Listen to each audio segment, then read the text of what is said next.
Hello, actors. Welcome to Jack Plotnick's acting workshop. Oh, look at that. They got a banner and everything. This is so professional. It's so nice to have you all here. Welcome. The way that this workshop works is that a whole bunch of actors are going to pop up. That's you guys. And you're going to do your scenes opposite me as if it was an audition for that role.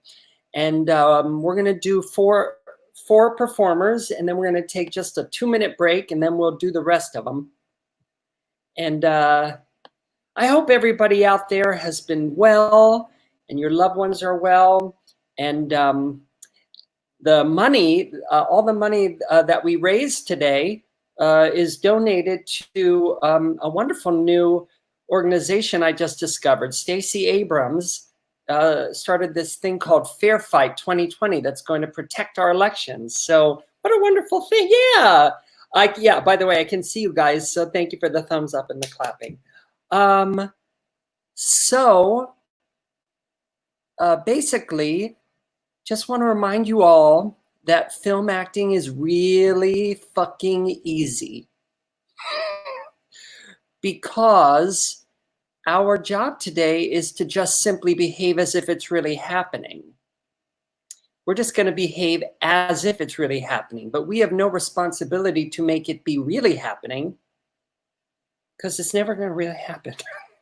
The walls are never going to melt and you're going to suddenly be in a police station or hospital. No, instead, we have faith we're in a hospital, or we trust we're in a police station. We behave as if it's really happening. And so acting really is just based on sort of faith and trust. So the acting part on film is easy because we don't create our performance in a movie or a TV show. The editor does. The editor creates your performance in a movie or TV show. That's why you do a scene a whole bunch of different times. And then, being a director of a feature film myself, I didn't know what I was what I wanted exactly to happen in the film, because that's not how films are made. Christopher Reeve had a great quote where he said, the great movies and TV shows are made of lucky accidents caught on film.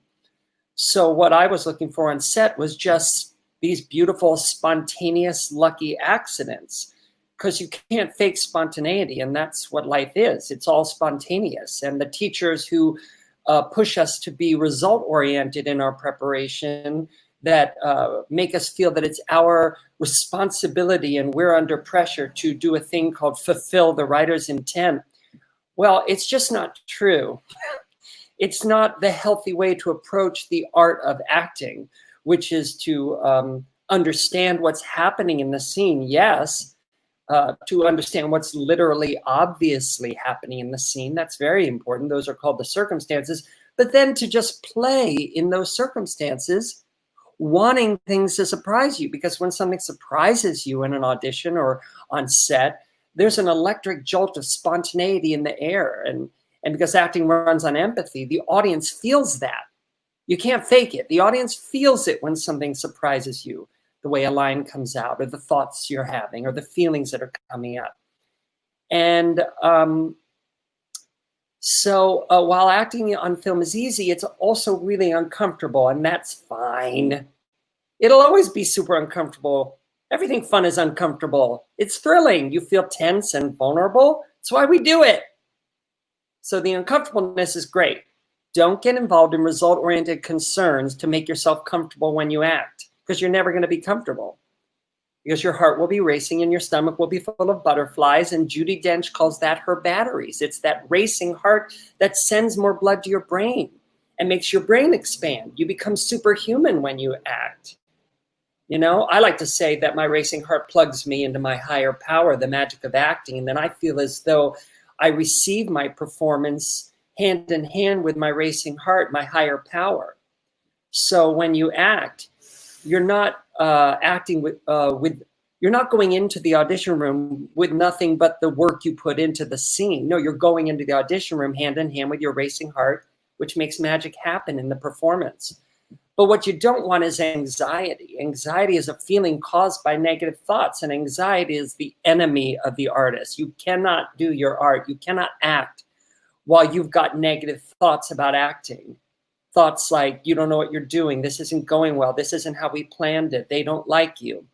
And so you've got to get control of your thoughts. You've got to get control of your thoughts all day long, so that when the audition comes and you're actually doing your art and the stakes are higher, you won't let your negative ego voice take over. So please imagine that your negative voice, your ego, the half of you that wants you to fail, is a vulture squawking on your shoulder. It'll never go away, but you can silence it. And the way you do is to understand that wanting something is great, needing something is bad.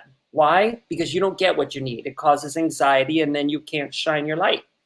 So right now, if I had to perform a scene today, my vulture would be saying a lot of really mean things to me about how I don't want to be here. I'm not prepared. I have to impress Jack. I need to do a good job.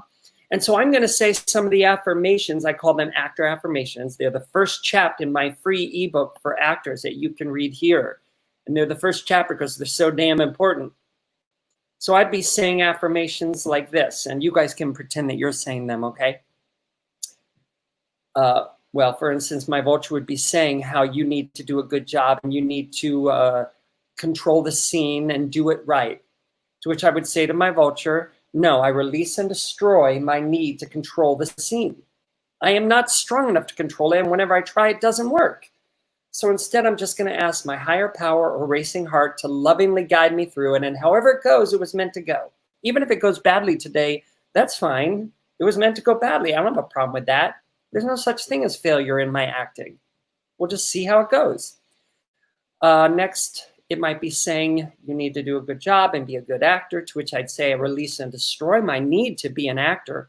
I'll let the other people here be the actors and have all those responsibilities that come with it. I'm not an actor. I'm just here to be me and enjoy playing in the circumstances of the scene. Let's see what else. Next, my vulture might be saying things like, I don't think you prepared enough for this. I don't think you're well enough memorized, and I don't think you feel right I don't think you're ready. I don't think you rehearsed enough. To which I'd say, I release and destroy my need for any of those things, because you talking about those things will not help the scene. And I'm going to just take it from where I am. So however I'm feeling and however prepared I am is a fine place to begin this scene. And when the scene begins, I'm going to approach it like an improv, where I happen to know the words. But past that, anything could happen. We'll see. If I was doing a drama today, I'd want to remind myself how I live my life, because there's no such thing as the correct techniques for drama acting, because acting in a drama on film is a mirror of real life. So anything the character isn't thinking or doing, if that was really happening, you shouldn't be involved in thinking or doing. I mean, it's okay if you do, we can't read your thoughts, but that's not the goal. And so I like to remind myself these 3 points because they remind me how I live my life. That number one, I'm not going to make any choices, because more importantly, I'm going to allow choices to happen to me based on the circumstances. Number two, these words, I'm just going to throw them away. They're going to tumble out of my face when they want to. I'm going to throw them away. I have faith. I have the character's thoughts and feelings. That's what matters. And the words, I'm just going to throw them away. And number three, that I hope everyone out there that Jack feels so fucking uncomfortable watching me do this scene today. And I'll do that by just not taking care of the scene at all, but instead and only being interested in my experience of behaving as if this is really happening to me for the first time. If I was doing a comedy today, my vulture would be saying, be funny, make them laugh. To which I'd say, that's the worst way to go about it. You can't make people laugh by trying to make them laugh. No, no, no. I release and destroy my need to be funny. I'm just here to tickle myself. If I'm tickled, they'll be tickled, because again, acting runs on empathy. And I'm just going to tickle myself with my own genuine, spontaneous human behavior, because that's what a comedy is. That's it. Next, I might say, I release and destroy my need to impress these people here today. As a matter of fact, if I wanted to hate them, I could. So I'm just going to give myself permission to hate the people watching. So fuck them. Now, when you first start doing my actor affirmations, you might have to say them while you're acting, because your vulture squawks while you're acting, right?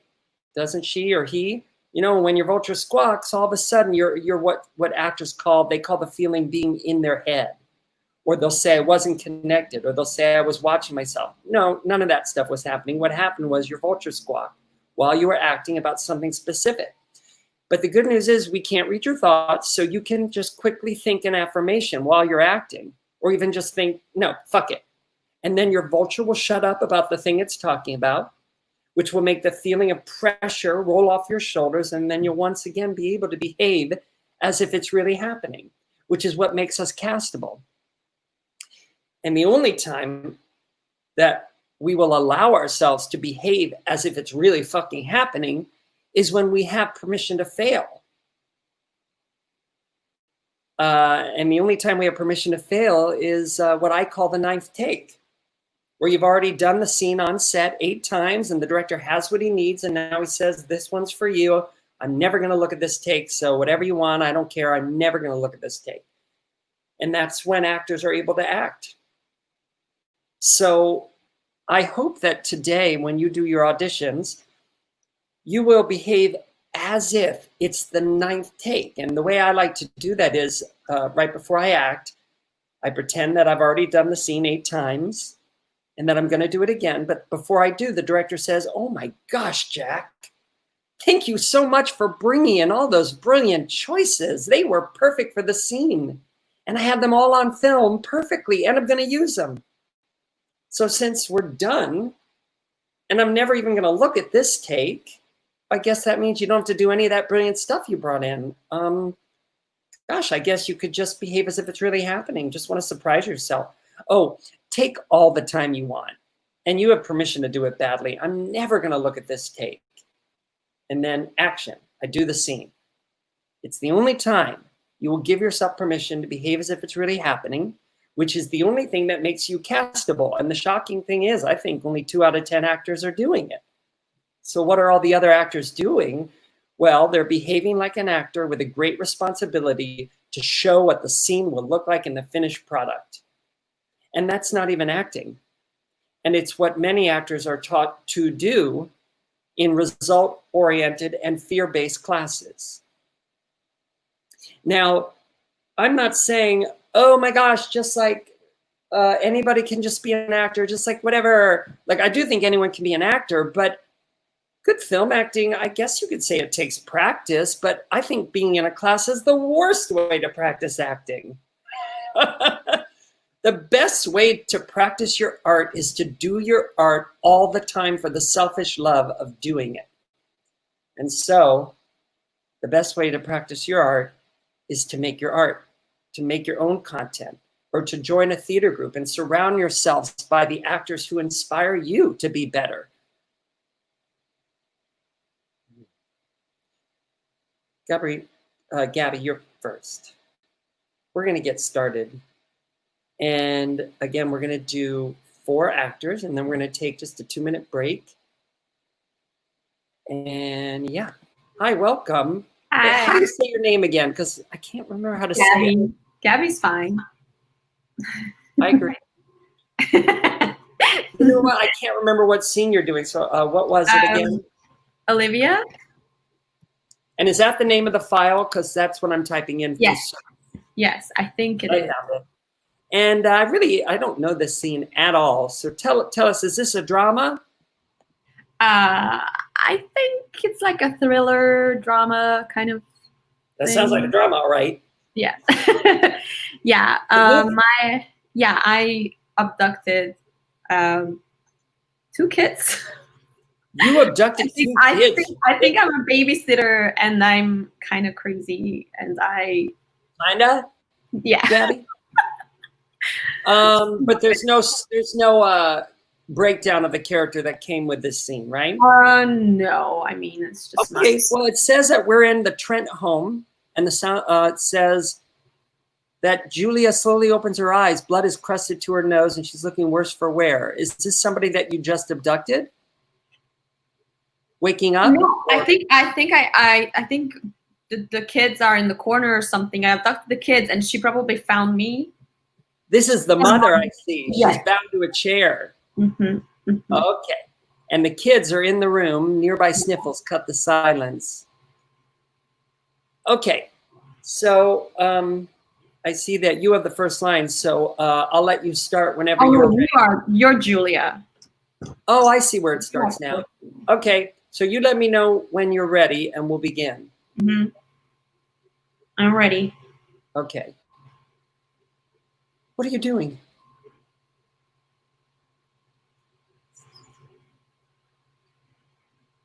I need a moment to think. If you hurt them, I swear. Hurt them? Hurt them? This whole thing was for them. I love these children. They were going to give me the family I was denied. You're crazy. No. What's crazy is a mother who leaves her children for nights on end for a job. You are taking for granted something precious.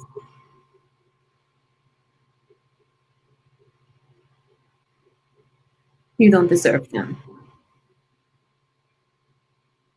They deserve a place and a mother who is always there, unlike my own, unlike you. No one wants to leave their kids. You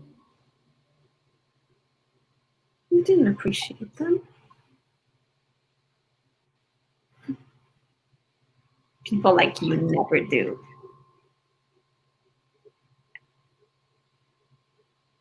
I just needed some time to let them figure out I was the right choice. You're sick.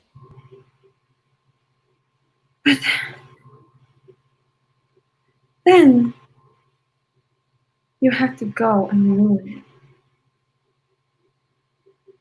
it. Okay, so let's stop there. Anything? I'm going to ask her what her experience of doing the scene is, because I believe that it's the artist's experience that matters. And in terms of growing as an artist, it's important to focus on the artist's experience, not on some quote unquote authority figure's decision on whether that was good or bad. Because again, acting runs on empathy, so the audience can only have the experience you have. And if you have an experience where, by the way, I believe the only thing that can go wrong when you act is your vulture could squawk, but she's as smart as you are, so there's like a million things she could say. But anyway, if you have an experience where your vulture is squawking a bunch of junk, it makes behaving as if this is really happening difficult. So it's a bad experience for the actor, so it's a bad experience for the audience.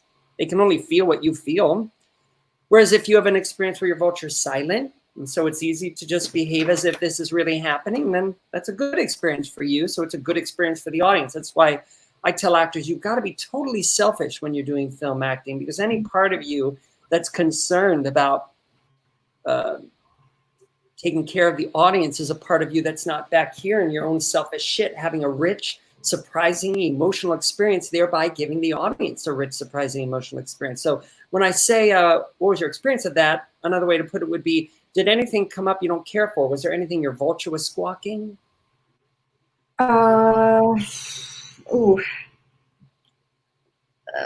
Just a little bit. I can't really pinpoint it. It was kind of like little moments of it, of like, oh, you're not crazy enough for this. It's not like I didn't like how I was doing it or whatever. I didn't like the feeling. I felt like maybe I could have done it a little better. It could have gone further. I don't know. I didn't hear that last word. You said, I thought maybe I could have done it a little better. No, I wouldn't say better. I would say I could have gone further. Maybe. Okay, so listen, there's a big difference between the vulture squawk, you're not being crazy enough, and an actor being aware that I'm crazy is one of the circumstances. Mm-hmm. So which do you think it was?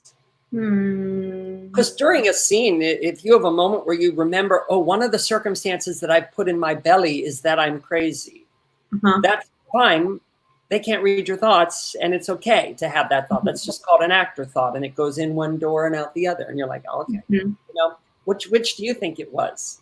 I think it was an actor thought. I didn't feel like it was a vulture. And also, it's great that you wanted to have a rich emotional experience and that you were like, oh, I wish I was having more of an experience. Anything else you want to share?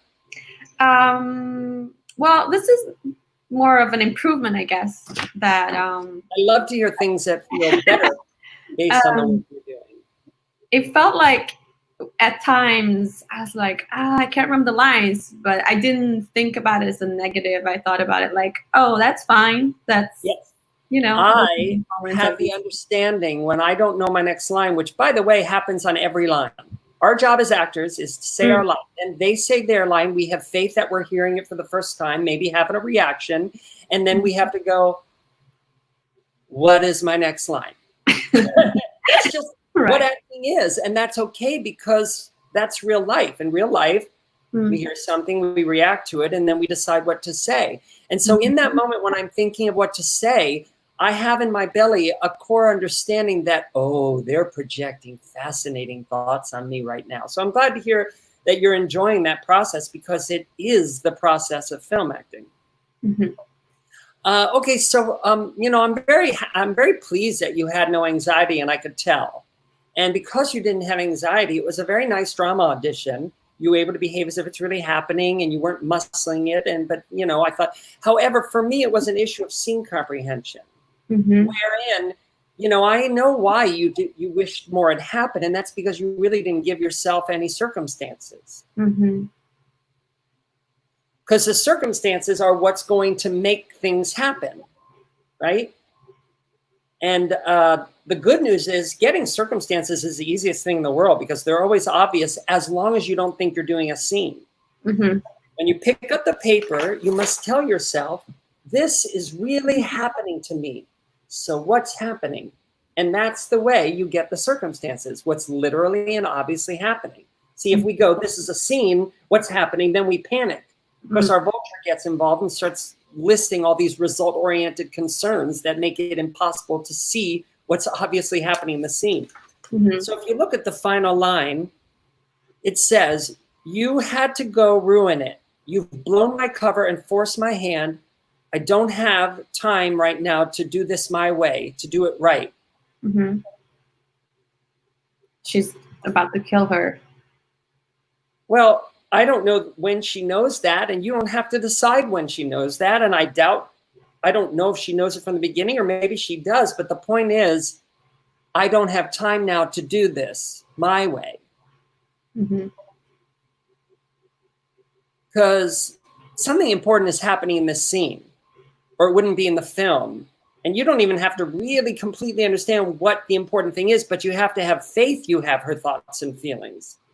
Otherwise, it's going to be the way you did it, which was as if nothing really important was happening and you had all the time in the world. But when you see a whole lot of words in big chunks like this, you always want to tell yourself, oh, I'm just going to tumble through them. Because in real life, all these words pour out of our face. We have interesting thoughts and feelings, and I have no idea how I've said anything to you today, but all these words have tumbled out of my face. And so essentially, most every scene we do as actors is about a person thinking out loud. Because nobody knows what they're going to say and then delivers it in a measured way. That's like 1 in 100 scenes, which is kind of the scene you did. But it so rarely comes up that I would recommend that you remember this is a scene about thinking out loud. Right. And that you see all those words and you say, I'm going to tumble through them, but I hope something stops me.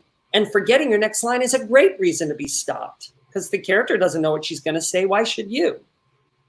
Or maybe as you're throwing the words away and they're tumbling out, maybe an image or a thought or a concept will surprise you and catch the words in your throat, But I just felt that you kind of, instead of being involved in something, and the something you're involved in is what's literally obviously happening, it just felt like you kind of laid a quality over the scene. Right. So you'll notice, even though it seems like I'm talking around the concept that other teachers would now start talking about active or action or active words or affecting your scene partner. No, I disagree with everything I just said.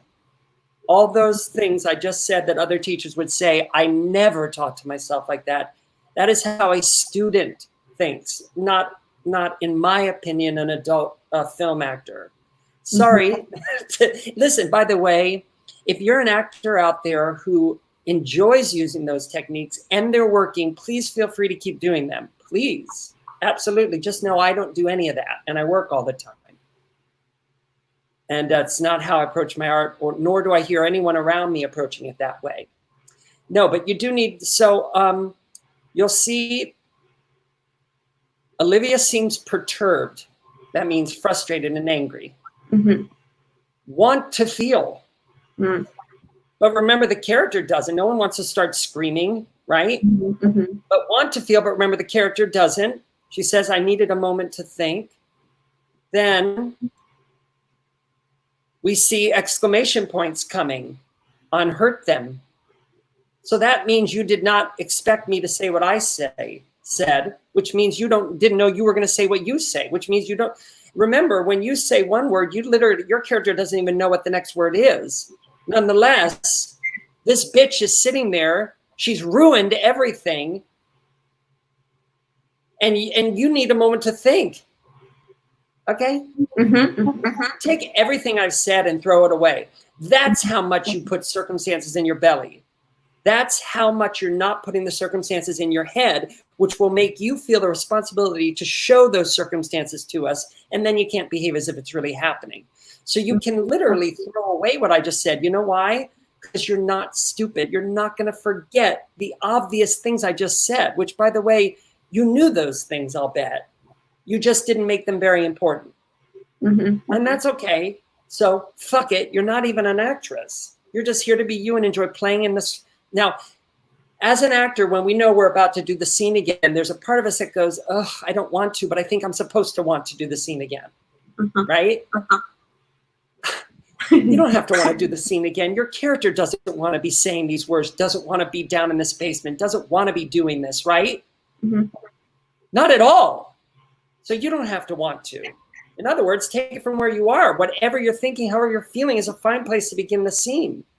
You don't have to make any choices, because if nothing happens, well, that's great. We'll project in it. But more importantly, allow things to happen based on the words you'll just throw away. Have faith you have our thoughts and feelings, and they're big ones. But the words you'll just throw away. Hope that we feel so fucking uncomfortable watching this. And lastly, the director says, I already have what I need, so we're done. I mean, so I guess that means you could just see what happens. Just behave as if it's really happening and want to surprise yourself. Take all the time you want, and you have permission to do it badly. Here we go. Here we go. What are you doing? I needed a moment to think. If you hurt them, I swear to God. Hurt them? Hurt them. This whole thing was for them. I love these kids. They were going to give me the family I have never had.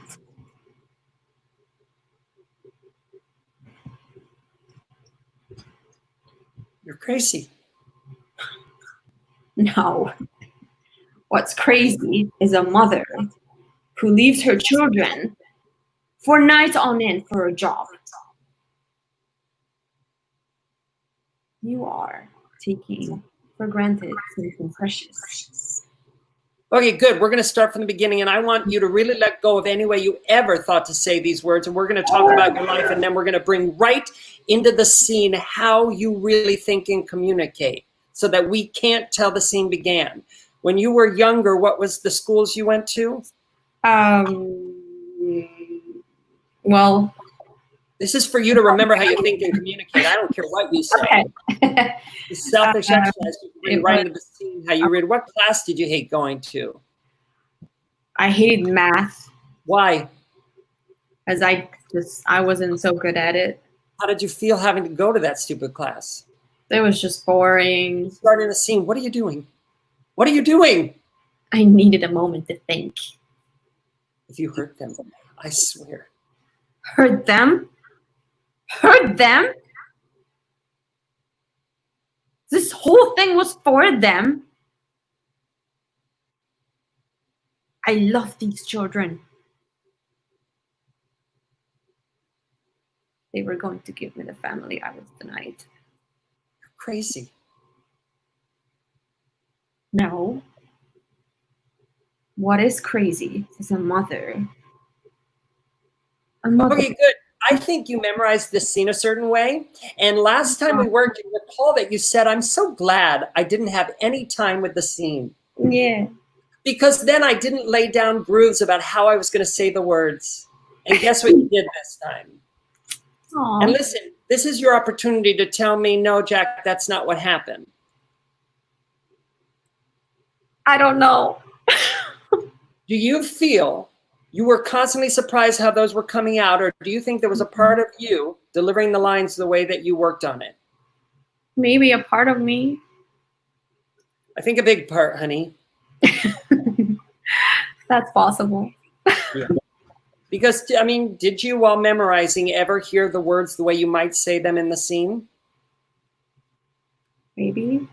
I think I was really scared of this scene because it's so... I've never done anything like this. I don't know.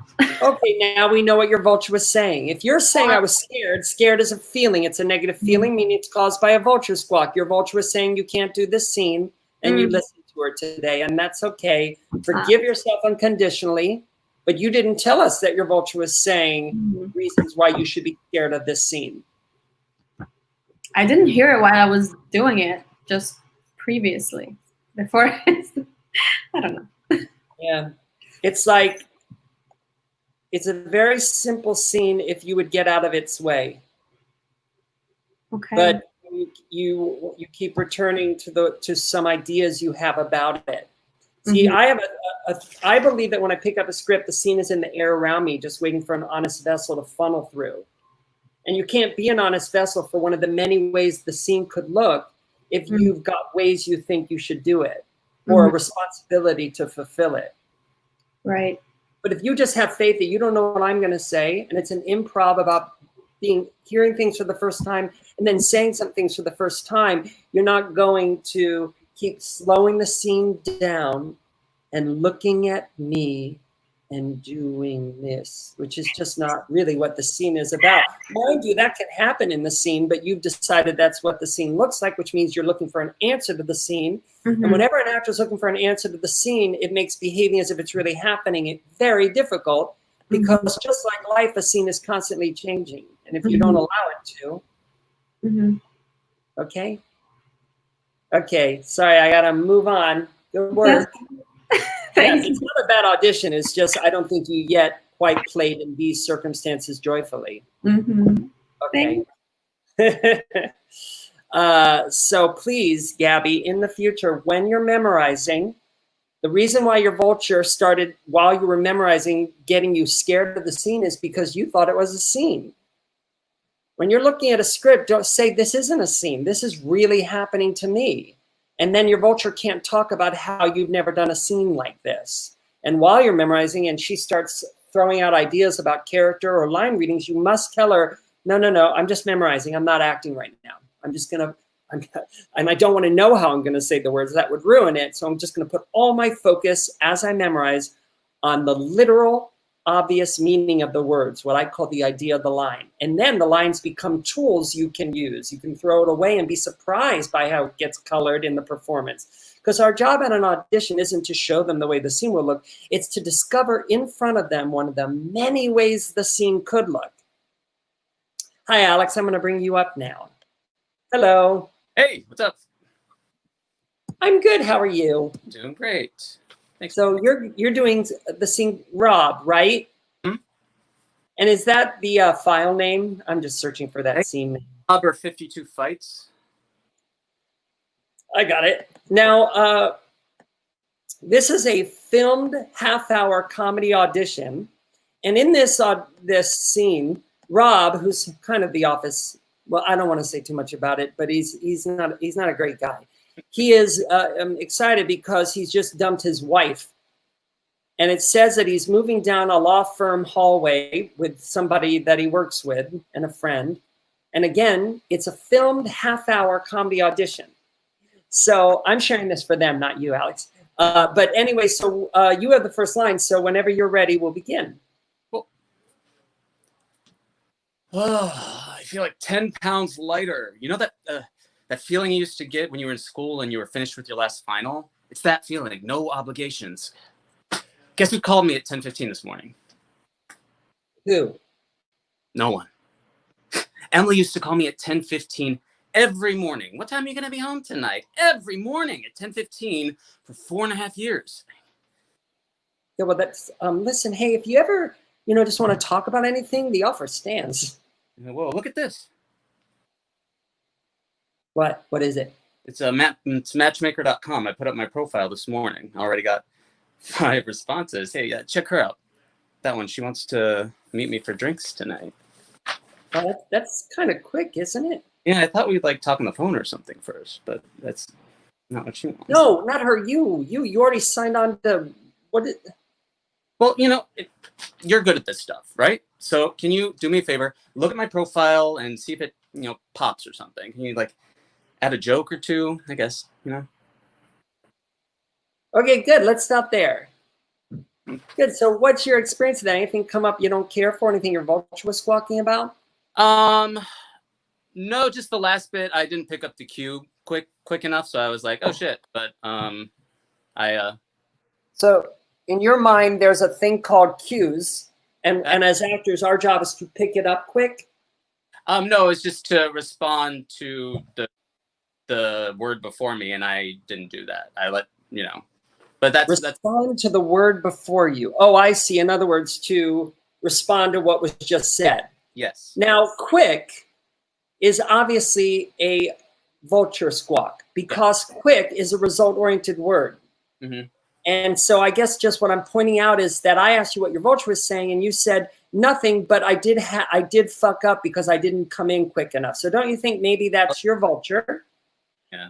And your vulture basically doing one of the oldest tricks in the book. Our vulture loves to say, keep it moving, pick up the pace. Mm-hmm. Remember, it's the 9th take when the director said, oh my God, take all the time you want. Yeah. But you guys need to understand that the editor creates pace. You don't. Yeah. You don't. But if you what's this line that you thought was so important that you come right in on? It was the, hey, you're good with this stuff line. Second page, mid. Yeah. Yeah. Oh, I see. I think what you're talking about is how you think you were supposed to interrupt me. Is that true? Yeah. Okay. Okay. And now I get it. Okay. Just so you know, though, when it's a ... that's not an interruption. It can be if you want it to be, but ... implies silence. An interruption would be a dash. Gotcha. Good to know. Anything else you want to share about your experience with that? Maybe anything else that you felt pressure about or responsibility? No, I've been trying to not read my lines too much or memorize them too much with any emphasis. Okay, how about none instead of too much? Okay. But listen, all I do to prepare is memorize. Mm-hmm. So I don't recommend anyone out there think that what I'm saying is don't really memorize it, because that's all I do to prepare. I don't have a thing called rehearse. However, I love that you're saying I don't want to memorize line readings, but it's disconcerting that you say too much, because actually you want to not memorize line readings at all, even for a sitcom, because the ideas that come to you when you're memorizing are not that good because your heart isn't racing. But the ideas that come to you for funny line readings in a sitcom or even a filmed half-hour comedy, the ideas that come to you right before you perform, when your heart's racing, those ideas are amazing. Because your heart's racing, you're more than you are. You're plugged into your higher power. Your mind has expanded. Cool. Yeah, I have trouble memorizing without hearing line reading. So that's my Everyone, okay, listen. Everyone, when they memorize, has a vulture that goes, oh, say it like this. And if you're saying I have trouble memorizing without those line readings, what you're doing is letting your vulture trick you into thinking that you have to listen to him when he gives you shitty line readings. Do you understand how what you just said is a lie your vulture is telling you? The truth is you're maybe a little lazy about controlling your vulture while you're memorizing because you're under the influence of him because he says something like, well, you're not very good at controlling me when you memorize. Do you follow what I'm saying? I am, yeah. Okay, good. It's so important to separate memorizing from acting, or you won't be able to be surprised by how the lines come out. And again, people, you can't fake spontaneity. And the camera has to capture spontaneous human behavior. It's only in a guest star sitcom role where you could really just fill the scene with line readings. But even then, you've got to be behaving as if it's really happening, which is hard to do when every line has a pre-planned line reading. The biggest sitcom teacher in LA teaches line readings. And I've talked to a casting person who says, I know her students the moment they come in because they all do the scene the same way. And I don't give them the job because it's not, you know? Anyway. Yeah. So look, I thought that was fine, but do you feel that you were tickling yourself? A little bit, not as much as I do when I know it's really like there. So, yeah. I really don't understand what you just said. Not as much as I do when I know it's really like there. What do you mean by, because this is a dangerous reality you've set up if you have a thing called it can really be there or it can really not be there. I'm just when it, maybe for your language, when it didn't feel as good as it normally does. Okay, great. So in other words, you became aware that you weren't behaving as if it's really happening, which feels great, uncomfortable, but feels great. Mm-hmm. And so it was harder to tickle yourself because you weren't having genuine human behavior because you weren't behaving as if it was really happening. Mm-hmm. Okay. That's how I put it in my language. And the language you're putting it in doesn't give you any opportunity to fix it. It just says, well, there's this thing that just magic thing that happens sometimes where sometimes I'm able to behave as if it's really happening. Okay. But the thing is, it's not behaving as if it's really happening is super fucking easy unless you're involved in this other thing that makes our acting harder and not as good. And it's things your vulture are saying to you. Now, I can't get in your mind to know that. So I am curious if you felt any other pressure that might have been a vulture squawk. Because see, your vulture isn't just saying horrible things like you're a terrible actor. Sometimes he's saying things that sound totally true, but make you feel pressure or responsibility to show what the scene will look like in the finished product. Maybe just a little concerned about saying the right words. So maybe fuck the words. Fuck these words. And the nice thing is when you say fuck the words, your vulture shuts up, the pressure comes off, and all of a sudden you remember all the words. You know, it was, so I want to do the scene again, but I want to get rid of that moment when the scene begins and you're under pressure to act. So we're going to do that exercise I like. But before we do it, I want to remind you that a scene is a series of improvs that are really happening to you. You behave as if it's really fucking happening. Yeah. And the first improv is about walking down a hallway, talking to a friend, feeling the way you feel on that last day of school where you could fucking like, you know, it's just, I'm free, right? Mm-hmm. And that's not to some guy called Rob. That's literally to you because there is no character. And I do think that something about the scene is getting to you in terms of character. And it's not, there is no Rob. It's you, Alex, in Rob's specific set of circumstances. And what are Rob's specific set of circumstances? Here we go. He doesn't care what anybody else thinks or feels. That's it. Mm-hmm. That's it. Pretty simple. That's the circumstances of an asshole.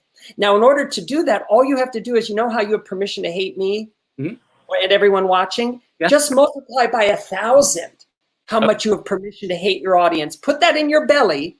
It will affect the scene in ways you don't even need to understand.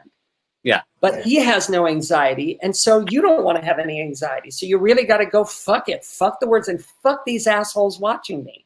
Because then you will be in an asshole's circumstances. Now, we're going to talk about your life so that you can remember how you really think and communicate. When we jump into the scene, you'll be bringing right into the scene how you really think and communicate so that we can't even tell the scene began. But to do this, you've got to let go of any way you already thought to do the scene. But anyway, we already saw that. So why do that again anyway? Yeah. Right? You know what I mean? What did you have for breakfast today? I had a protein bar for breakfast today. Why that protein bar? Because they were out of the one I really liked. Tell me about the one you had to eat.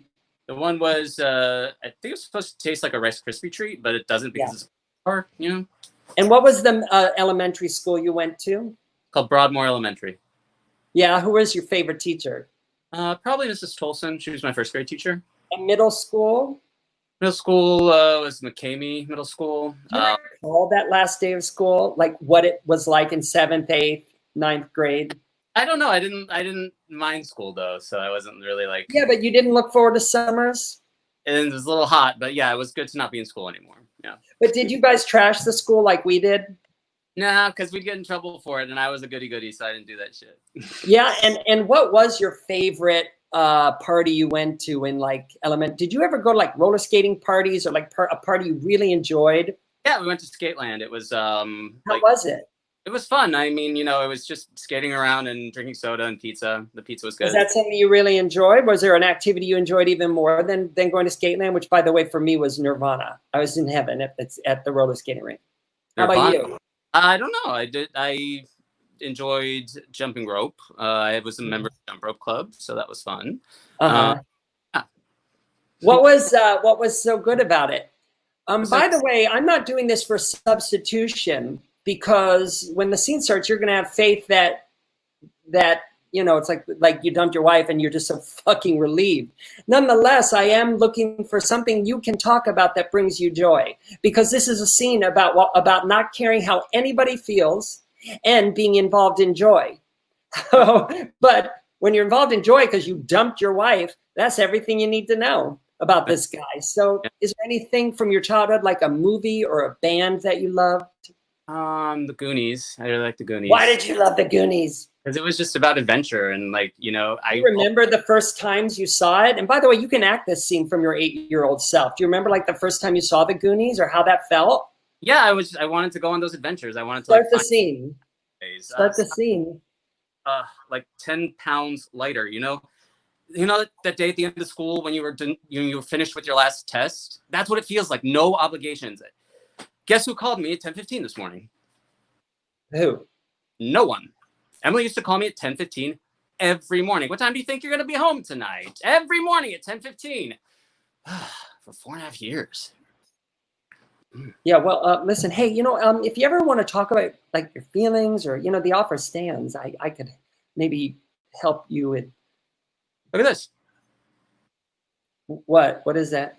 Matchmaker.com. I put up my profile this morning and I already have 5 responses. So, this one wants to get drinks tonight. Oh, I'm sorry. That's kind of quick, isn't it? Yeah, I thought we'd like talk on the phone or something first, but no, not her. You already signed on to a dating. My profile for me and like see if it pops or something. Do you want to like add a joke or two to it for me? Thanks. Here you are. Jennifer called. She said you can reach her on her cell. Thanks. The answer is 6-ish. What? When she asks you what time you're going to be home tonight, and she's going to ask you, just tell her 6-ish. The ish buys you like 30 minutes. Good. What's your experience at time? Was that easier or harder? Lighter. Definitely easier. Lighter is a quality or a result-oriented word, so I don't discuss it because we're supposed to be surprised by the thoughts and feelings, and they're different every time. Mm-hmm. But you had said it was easier, and then you were about to say something else. It was a little hard getting into it, like just with the talking with you and then getting into the scene. But once hold on. What do you mean by it was hard getting into it? I don't know, just like thinking of the words. I think just okay. So for me, my favorite moment of the scene you didn't like. Okay. What could be more beautiful than a scene beginning like this? Oh my God, I tell you, I feel fucking amazing. Mm-hmm. You can't fake real human behavior. But you didn't like it because during that point of the scene, you didn't think you were a thing called in the scene. But what you have to understand is there's no in the scene. You're always in a scene because the audience is acting with you and for you, projecting things on you. Okay. But that's a beautiful improv about having your mind blown because you have never felt like this while you were married to that bitch. Okay. You see? So you release in a story, you need to be in a scene because when actors say, oh, I didn't feel like I was in the scene, it simply means in that moment they're vulture squawks. So now we know at the opening moment of the scene, your vulture said, you should know these words and you got to get them out quickly. Yeah. Your thoughts? I think it was also like, it was less that it's less that I didn't like it, but I felt uncomfortable right there. And I know. Hold on. going to keep pausing you. The reason why I'm so persnickety about how actors verbalize their experience is because what you say, your thoughts, create your reality. And actors with their thoughts create a reality that's makes acting very difficult and full of ways to fail. Whereas with my words or thoughts, it makes acting very easy and there's no such thing as failure. And they're all written in my free ebook that you can read here. So just keep reading the book and you'll know what to say to your vulture to get him to shut up, so you can think acting is fun and easy and there's no way to fail. But what I'll say to you is that acting will always be fucking uncomfortable and you have to get okay with that. What I'm picking up is, and you know, I'm not psychic, but Alex, I think it wasn't necessarily safe for you to feel uncomfortable when you were young. Yeah, probably. And you have not yet given yourself permission to, while you're acting, let your inner child know, oh, you're in a scene now. So it's totally safe to not be in control. I don't want you in control. I give you the gift of acting so that there's a space in which you can let go of control and play. I'm not even saying you need to do this in your real life, but while you're acting, give your inner child the gift of art. And in art, it's not about controlling. Yeah. But I think you're doing it because you may be projecting your childhood on your present day, thinking it's not safe to let go of my control. Possibly. Or something in and around that concept. Maybe around it, yeah. Yeah, exactly. Because I'm not psychic, but I would recommend that you practice what you'll read. Read again my chapter, Short Circuiting Anxiety, so that you can understand why it's okay to give yourself permission to hate your audience. Yeah. Because the little part of you that's protecting yourself from them or taking care of them is a part of you that's not having a rich, selfish, surprising experience of just behaving as if it's really happening and not giving a shit what it looks or sounds like. Gotcha. Okay. But that was a great audition, and I'm not surprised you say it was easier and more uncomfortable, which is the goal. Yeah. So also read the last chapter of my book. It's there for a reason, and that is the 5 concepts to have a reality where there's no such thing as failure in your acting. So that acting isn't a process of avoiding stepping in shit, but instead acting is the desire to step in shit. Because real life is a constant, like, I don't know, you know? Yeah. Yeah. So, but, and again, that was a terrific audition. I love that. And I got to see who you are, because it's uncomfortable to show people who you are.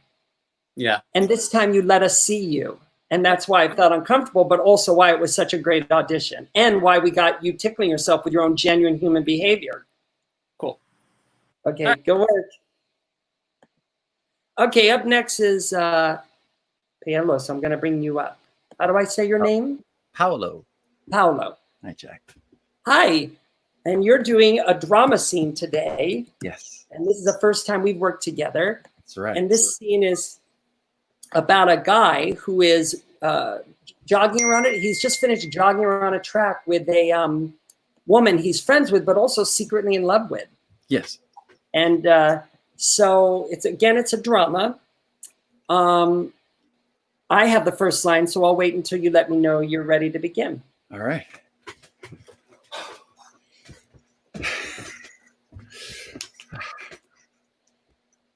Thanks. Hey, where were you last night? I called you. Oh, yeah. I don't want to talk about it. My sister set me up and had a blind date. Was it good? Was it good? Yeah. I think for the date, yes. What, you didn't like her?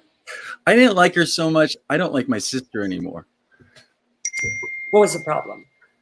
Besides the fact that I work for a newspaper, she's never seen one.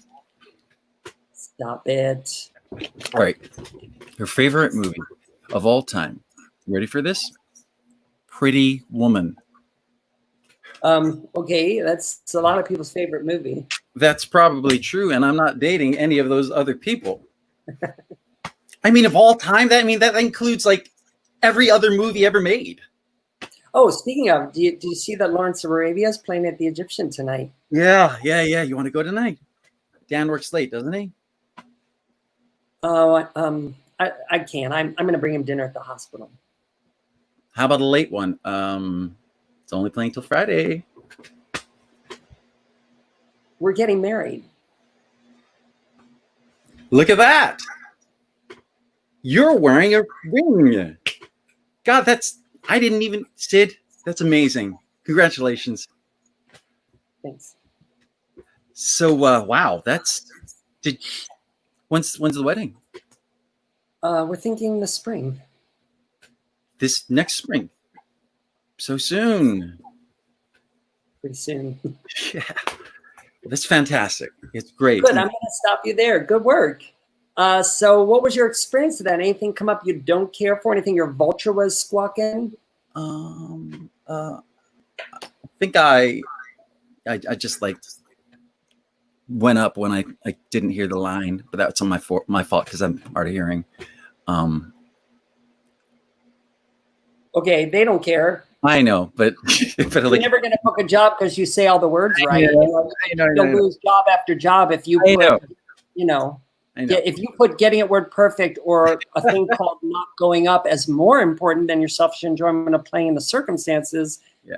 That's not a good thing. So anyway, because I didn't fucking care. They're watching your audition with an editor's eye. They're going, oh my God, I love this guy, but we'll just cut that moment out in editing. But look at this moment, But it doesn't sound like your vulture kicked you in the stomach for it, because some actors would say, well, when I forgot that line, I felt like I just wanted to stop the scene because I ruined it. And you're not saying that, are you? No. Okay. So was there anything your vulture said that you didn't care for? I know that I've got a tendency to get like when and these are all new terms for me that I'm hearing from you. So when my engine revs up, I get a bit smiley. Or who told you that? It's just something that I've noticed. Whenever an actor says there's this thing I do, there's a thing about me, it's never true. Good. Well, that's good to know. Yeah. However, what I'll say is this, though. It's possible that at times in your life, when you felt uncomfortable in a drama, which, by the way, you have to be okay feeling uncomfortable in a drama, because that's the only way the audience will feel uncomfortable, which is how they want to feel watching your drama scene. So anyway, actors who worry about being comfortable and making the audience comfortable will panic when they start to feel uncomfortable. And one of the things you may have done in the past is when you felt uncomfortable, you smiled. Yes. Based on maybe something in your childhood where when things around you in your childhood were uncomfortable, you may have met it with a smile to diffuse it. And you have to remind yourself that this audition is not my childhood. And I am in a safe space, which is the space of a scene where I don't have to diffuse uncomfortableness with a smile. Got it. Okay, good. So anything your vulture was saying you didn't care for? No, not particularly. If your vulture during the scene said you're smiling, yeah, you would just want to let him know, I release and destroy my need not to smile. I'm talking to the woman I love. I'm gonna smile. If you're not allowed to smile in this scene, you will never book this role. Yeah, no, I mean, yes, I know what you're saying. I already spoke to that. Right. But I'm sharing with you how your vulture self is self-defeating you at times. Yes. Not about what you just did. Correct. Which, by the way, was a lovely audition until you stopped being selfish.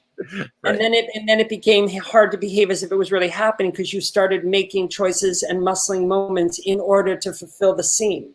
Right. And the reason why is because you got to the best moment of the scene. Yeah. Which is when he finds out she's getting married. And it says, a silence. Clay is stunned. It takes a beat to sink in. Now he's heartsick, but he fights it all the way.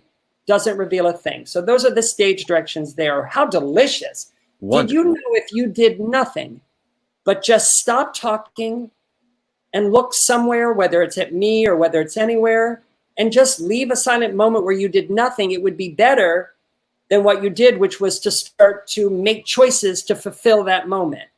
Right. Often when so what you want to remind yourself, which you were doing beautifully until then, is that in a drama, you don't make choices. You let them happen to you based on the circumstances. But the reason why it's safe to do that is if nothing happens, it's better than what you would put there. And I'm going to illustrate to you because an audience projects upon nothing. Nothing is fucking fascinating. So let me show you. I'm going to pretend I'm in a scene, and your character's line is, Jack, your mom just died. All right. And I'm going to do nothing, and you'll see how projection works. So go ahead. Jack, your mom just died.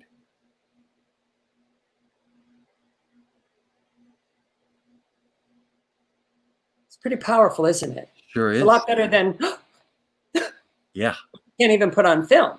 Right. But once you realize that if nothing happens, it's better than what you put there, then as actors, we really let that panic, make a choice spot go by. I like that. And now we've left a blank space in the magic moment of genuine reaction, which is a space in which the universe could send you a gift of an image or a thought or a concept that you could have an emotional reaction to, which is great acting.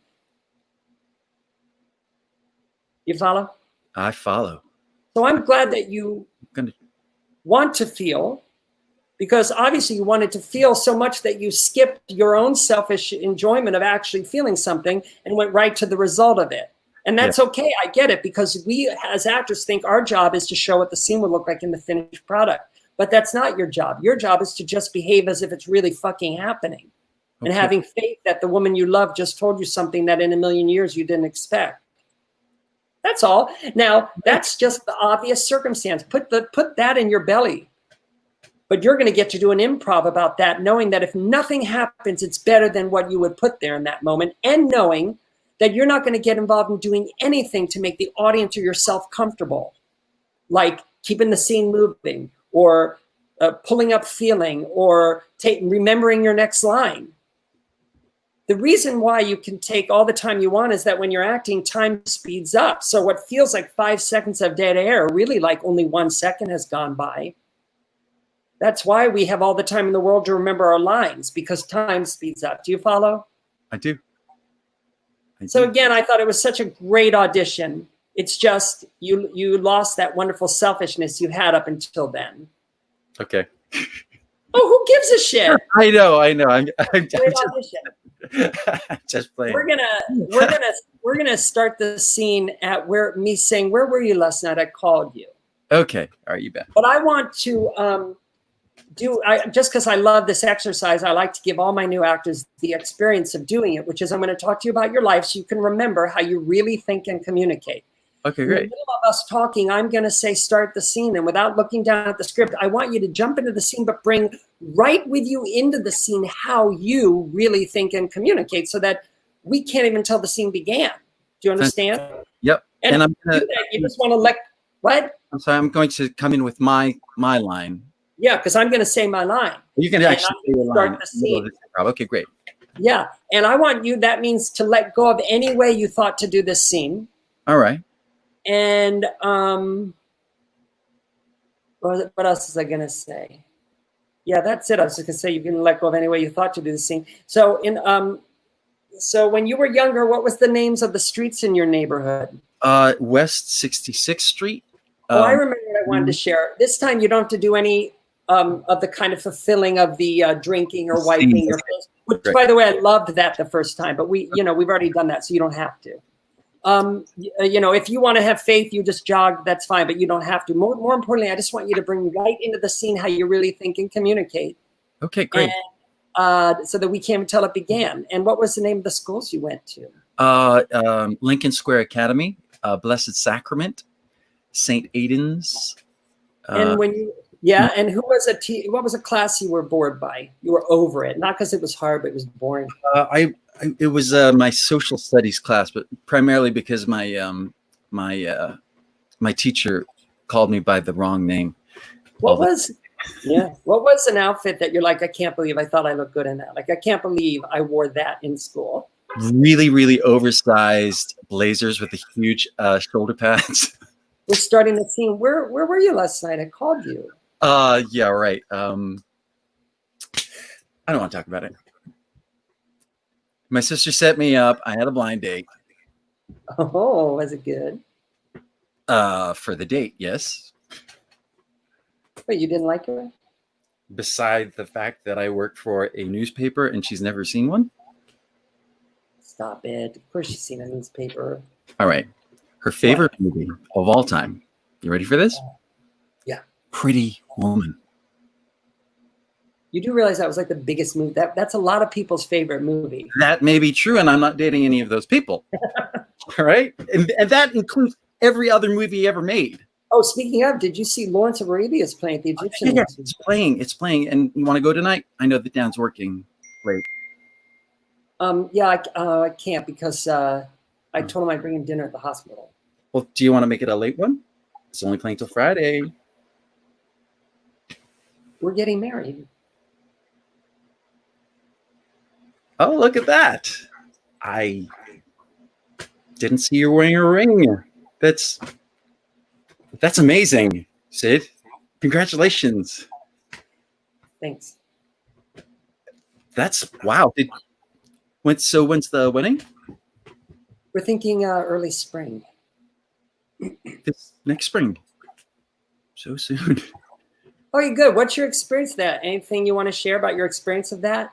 Yeah, I was knocked off my center a little bit more, or a lot more, when I found out. It's funny because the silence that you did, or the stillness of the doing nothing, actually did it for me. If that makes sense. Just doing nothing made. Yes, but the goal is whenever I say what I consider to be, for me, my breakthrough with drama acting and the secret to drama acting, which is that we don't make choices. I always follow it with, but more importantly, allow choices to happen to you. So don't focus on the concept of do nothing. Instead, focus on the concept of, I'm not going to make choices because more importantly, I want shit to happen to me. I want a rich, surprising, emotional experience. But in order to allow things to happen to you, you've got to let the panic make a choice muscle moment go by and see what happens to you in the magic moment of genuine reaction. Great. And you're a theater actor, right? I do both. I know, and I can tell because you're a terrific actor and theater acting's harder, but it also means you're able to control a scene and make it look very nice. Okay. So and in a drama on film, you can't make any choices. All right. Not one. The camera sees it. Okay. And theater actors, because in a theater drama, you can muscle moments and make choices. But in a theater film, not one, because in real life, we don't do that. So it's pretty subtle stuff we're talking about because that was a good drama act. But you have to understand that in a drama, the camera's like this. It sees and feels everything. That means it sees a new thought pass behind your eyes. So that means what needs to happen in a drama audition? Maybe a new thought passes behind your eyes. Powerful stuff if you understand that it is. And I'm not saying do less. I'm saying have more happen to you. And to do that, you have to understand that if nothing happens, it's better than what you put there. Leave myself alone more. Or just leave myself alone? Is that what you're saying? Whatever resonates for you. I don't use those words, but I'm not going to. I say very few words because the words I've chosen for me are the best words to describe it. So I don't go, oh, there's another way to say it, because it's like, I don't know what leave yourself alone is, because truly in this scene, so much shit is happening inside of him. Yeah. And I think more would have happened to you at the middle of the scene if in the beginning of the scene you had remembered you're in love with her. Okay. Right. Circumstantial. Because the literal circumstances are, I love this woman, and it's an improv about talking about a date you had with the woman you're in love with. Right. Which I didn't necessarily feel you had in your belly. Got it. I wasn't thinking about that because I was thinking about, grammar school and grade school and. I understand. But I mean, you're right. You're you have absolutely permission right. to hate me. You have permission to hate me. No, not at all. This is all great stuff. Okay, good. I'm just sharing with you. No, I want you to want to be more selfish. And knowing that your opportunity to act is for you and no one else. Because by you being totally, film actors, theater actors, it's very difficult to be selfish. And you probably shouldn't be too selfish in the theater. But in film, you have to be 100% selfish because that's how real people live. We're just involved in our own thoughts, our own thing. And you have, but anyway, again, I want to say I'm really impressed. I thought it was a lovely audition both times. and I'm just giving you kind of some thoughts in terms of moving forward with film acting to read my chapter about what that means to not make choices, but instead allow them to happen. Because I think that's really the only thing. Fantastic. Check it out. Thank you. Bye. Okay, so now we're doing one more scene, and then we're going to take a 2-minute break. And it's you, and you're going, no, it's not you. Is it you? No, wait. Hey, are you up now? I think you are up, but you've muted your microphone. But see, I have here that Michael's going now. I thought, is he not? Oh, we had that. I was earlier, but I was after somebody, Lindsay. Great. But it looks like things. Oh, I know what happened. I forgot. I meant to tell you that your friend replaced Lindsay. Oh, that's great. Okay, perfect. Yeah. And by the way, thank you for sharing the workshop with him. He was terrific. I'm not Absolutely. surprised. I know. I thought so too. That's fun. Okay, so do you need a moment? Because we could take the break now if you'd rather have a moment. Because No, now it's fine. What scene are you doing? I'm doing Carol, the NCIS Carol.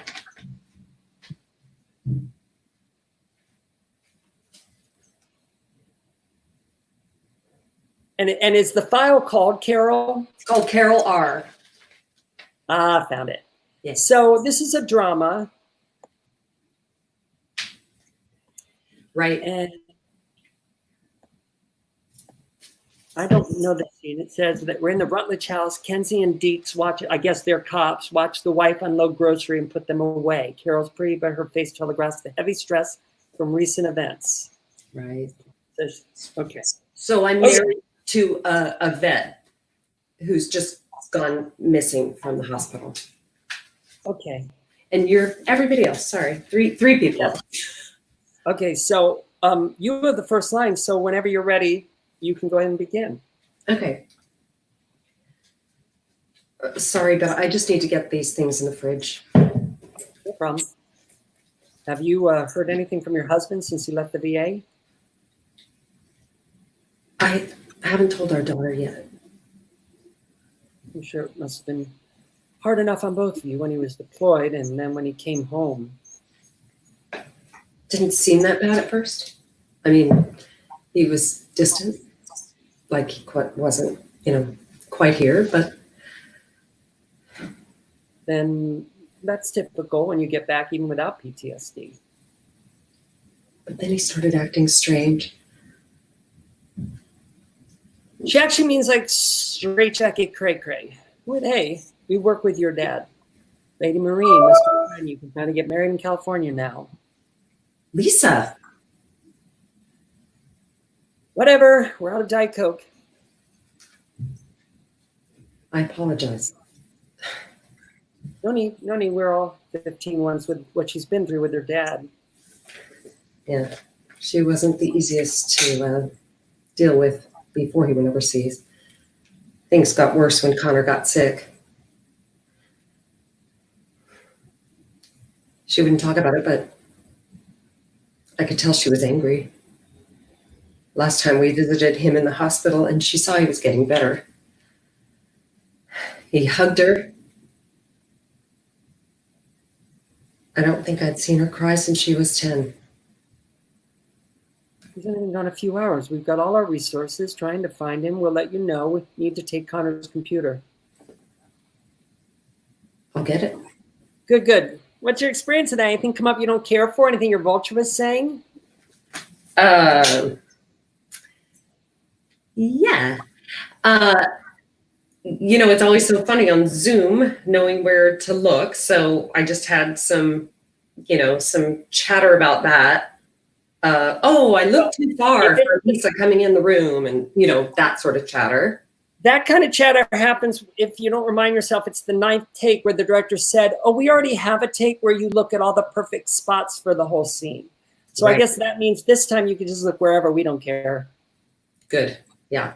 Being aware for a moment that you're like, where the fuck is the daughter? That's fine.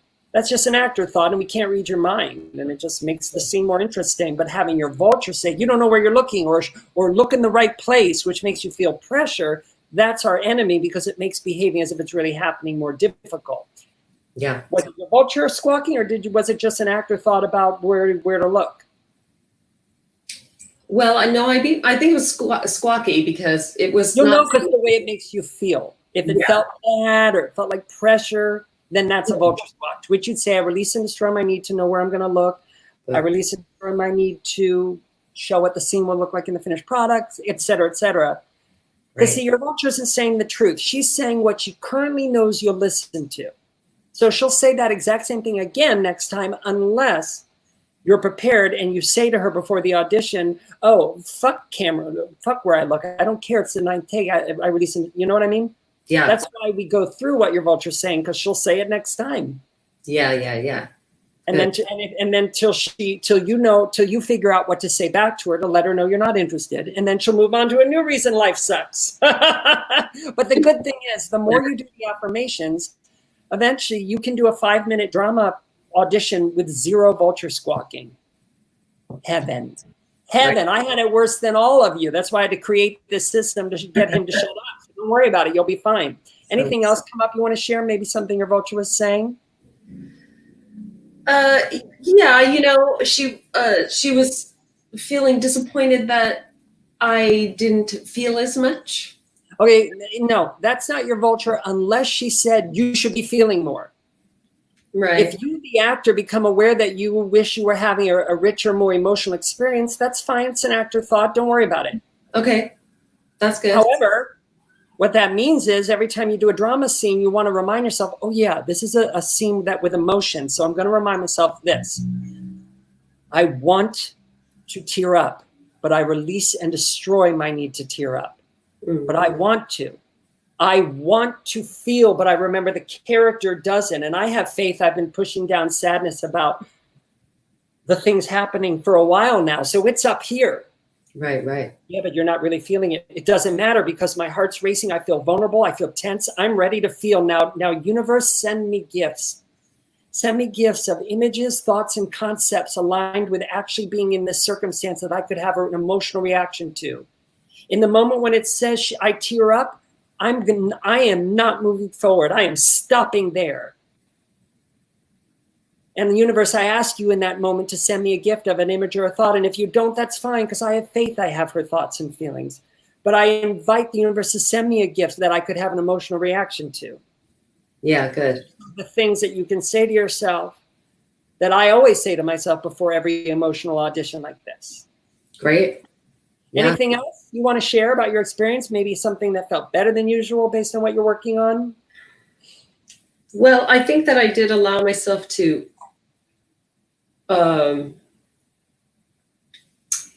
have, not be thinking of the circumstances so much, have faith that I had them. I love that you said that. That's why I say never put circumstances in your head, or you will feel a responsibility to show the circumstances in the performance. Put circumstances in your belly. Trust your gut to do with them what it will. So I'm glad to hear you're putting the circumstance in your belly so that you don't feel a responsibility to show what the scene will look like in the finished product, but instead to have a rich, emotional, surprising experience of behaving as if it's really happening. Yeah. Anything else?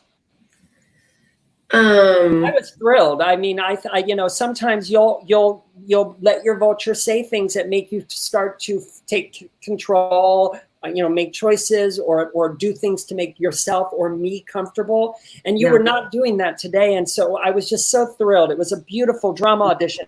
However, I will say this. We can all go further down the road of not making choices, but instead and only allowing them to have. Because let me explain this. When I say don't make choices to myself, I don't just before a drama audition say don't make choices, but more important, I say this, Jack, today at this audition, I want to go further down the road of not making choices than I ever have. And I am constantly surprised at how much more down the road I can go and how much better it makes my drama acting. And again, I'm not saying to not do anything. I'm saying want lots to happen to you, but you don't have to make the choices. Right. And I thought you can even go further down that road. That's great. Yeah. And certainly one thing is you are what I would consider too far away from the camera for a drama audition. Yeah. I was trying to bring it in when we first started talking. I was like, I guess I'm a little further than I thought. And I share this with everyone, not because you made a mistake, but because we're in a time of filming our own auditions, and you have to be in a medium close-up for your drama auditions. So that means medium close-up, that isn't a medium close-up. You're getting closer, but you have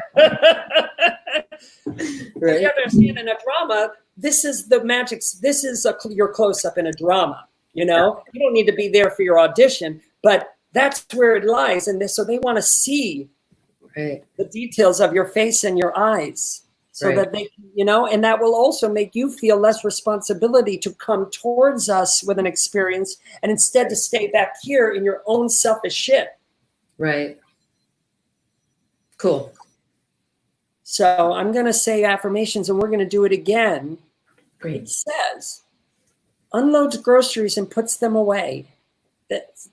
That's what's happening at the opening of the scene. You don't have to do any physicalization of it. You could just have faith it's happening, or you could do a little half movement to let us know, but that's up to you. You could book the job either way. Then we see barely keeping it together. Now, what you want to do when you see that is to have faith you have her thoughts and feelings, and they're big ones. And the words you just throw away, because this scene, no scene is about the words in the scene. Right. Every scene is about what's happening in the scene, which is that your husband is gone, and that you saw him be someone he's never been before. Want to feel, but remember the character doesn't. And when you push down a seed of pain, fear, panic about a secret you can't admit to yourself, which is he could be dead, it grows stronger. You feel it more, and then we feel it more. But so push it down, but you've been pushing it down for some time now. This is an improv about thinking out loud. You don't know what you're going to say, and that's fine. Hope you forget the lines. We think, okay, I'm supposed to want to do this scene again. She doesn't want to be here. She doesn't want to do this scene. So just, you don't have to want to do this again, Joan. Okay. You don't have to want to, because she doesn't want to. You don't have to make choices. The words you throw away. Hope we feel so fucking uncomfortable watching this. And you'll do that by not taking care of it at all, but instead of only being interested in your release and destroy. You need to be an actor. You're just here to be you and enjoy playing the circumstances. But lastly, the director said this. Oh my God, thank you so much for bringing in all those brilliant choices. They were perfect, and I have them on film already. So since we're done and I'm never going to look at this take, I guess you don't have to do any of that stuff. I guess just behave as if it's really happening. Just want to surprise yourself. Take all the time you want, and you have permission to do it badly. I'm never going to look at this take.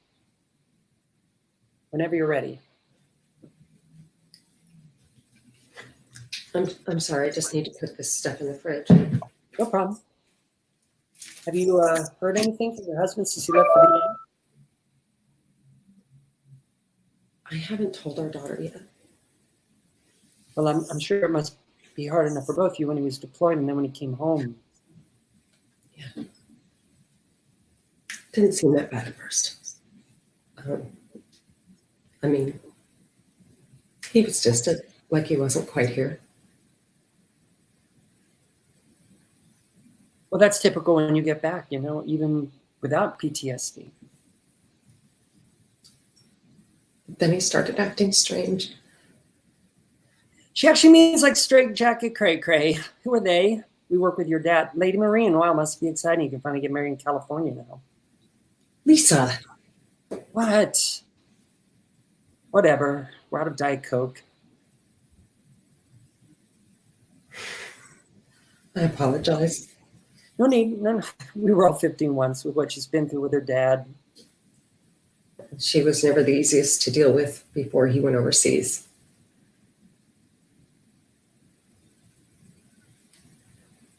Things got worse when Connor got sick. The attitude, staying out late.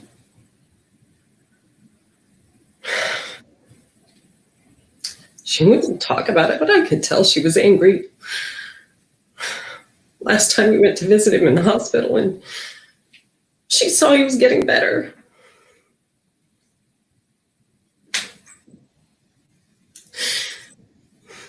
He hugged her.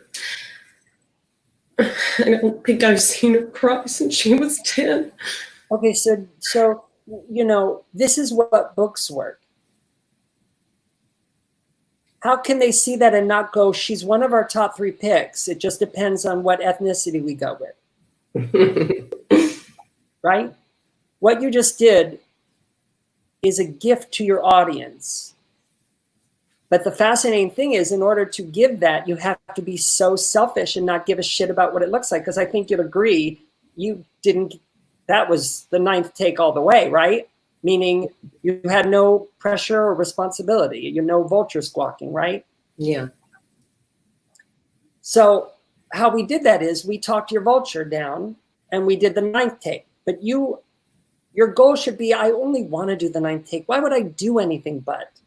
Yeah. Because at least when I do the 9th take, at least I have a shot at something as gorgeous as what you just allowed to happen to you. Mm. But we let our vulture say subtle things to make us do the 1st, 2nd, 3rd, 4th take. So why do it? Just don't do it. Because I'll bet you'll agree, but tell us, was that easier or harder than the first time? Oh yeah, easier. Yeah, whenever actors have a great adjustment, they say it was easier because acting is easier than we thought. And it's easier because that time you had no vulture squawking.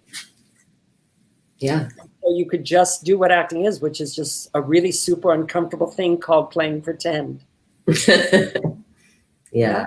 But you got to be hungry as artists. We have to be hungry to have a rich, selfish, emotional experience. And that doesn't mean you have to cry to book this job, but you've got to want to feel and remember the character does it. Yeah. I don't really have anything else to share except thank you. What a beautiful, beautiful audition. And see, that's what happens when you go further down the road of not making choices. You'll find more can happen to you. Yeah, it's great. And it's also, I think, important to say, Jack, I think sometimes, it's something that you said to Michael one time, is that sometimes what, our vulture's very clever and uses things against us, like, now throw away those circumstances. And or I don't know, maybe it wasn't my vulture, but it felt like, I try to throw them so far away that I haven't put myself in the situation in a way, or allowed myself to get. Yeah. Circumstances are all we have. Yeah. Because all I do to prepare for an audition is memorize and scene comprehension to get the circumstances. Right. I say putting the circumstance in your belly is akin to throwing them away because you're not stupid. You won't forget them, and they're so important. But the reason why I say throw them away is because so many other teachers tell actors, now that you know the circumstances, and by the way, they go past the circumstances, they go into the result-oriented directions of how to do the scene when they do their scene comprehension, which ruins the scene. But their whole thing is that it's your responsibility to now enact those circumstances upon the scene. And here's my 15-step guide to do so. So, yeah. But anyway, so once again, just very uncomfortable to watch and a much better drama audition than the first one.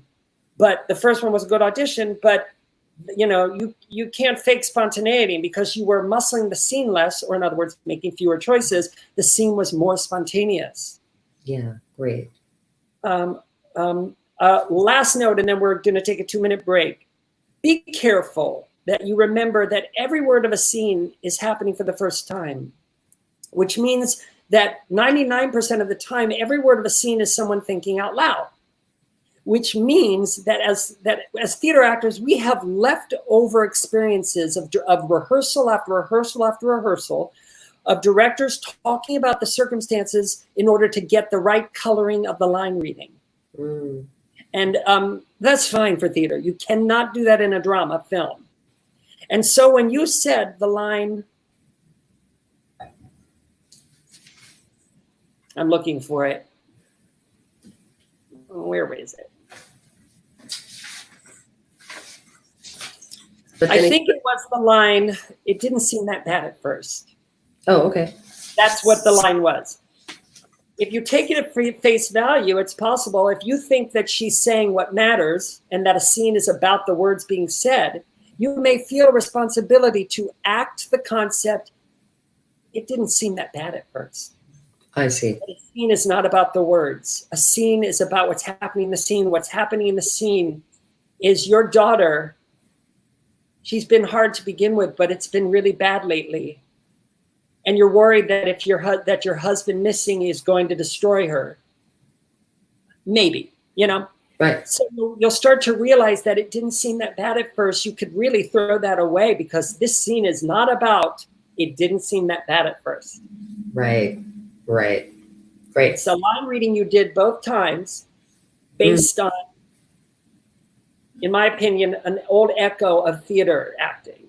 Yeah. Cool. Yeah. Do you follow the concept I'm sharing? Absolutely. Yep. That's why we want to remind ourselves, in real life, words just tumble out. We throw them away. So I'm going to go further down the road of just throwing away the words than I ever have, hoping they get colored by something bigger than me, the circumstances. Yeah. Great. Okay. So great work. Thank you. Great to see you. Thank you, Jack. Always great to see you. Yes. So we're going to take literally a 2-minute break. That's how short it's going to be. And then we'll be right back.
Hi there. Does anybody who's in this area that below that I can see have any questions about anything that I've shared so far today, and you'd like to just sort of ask a question about one of the concepts?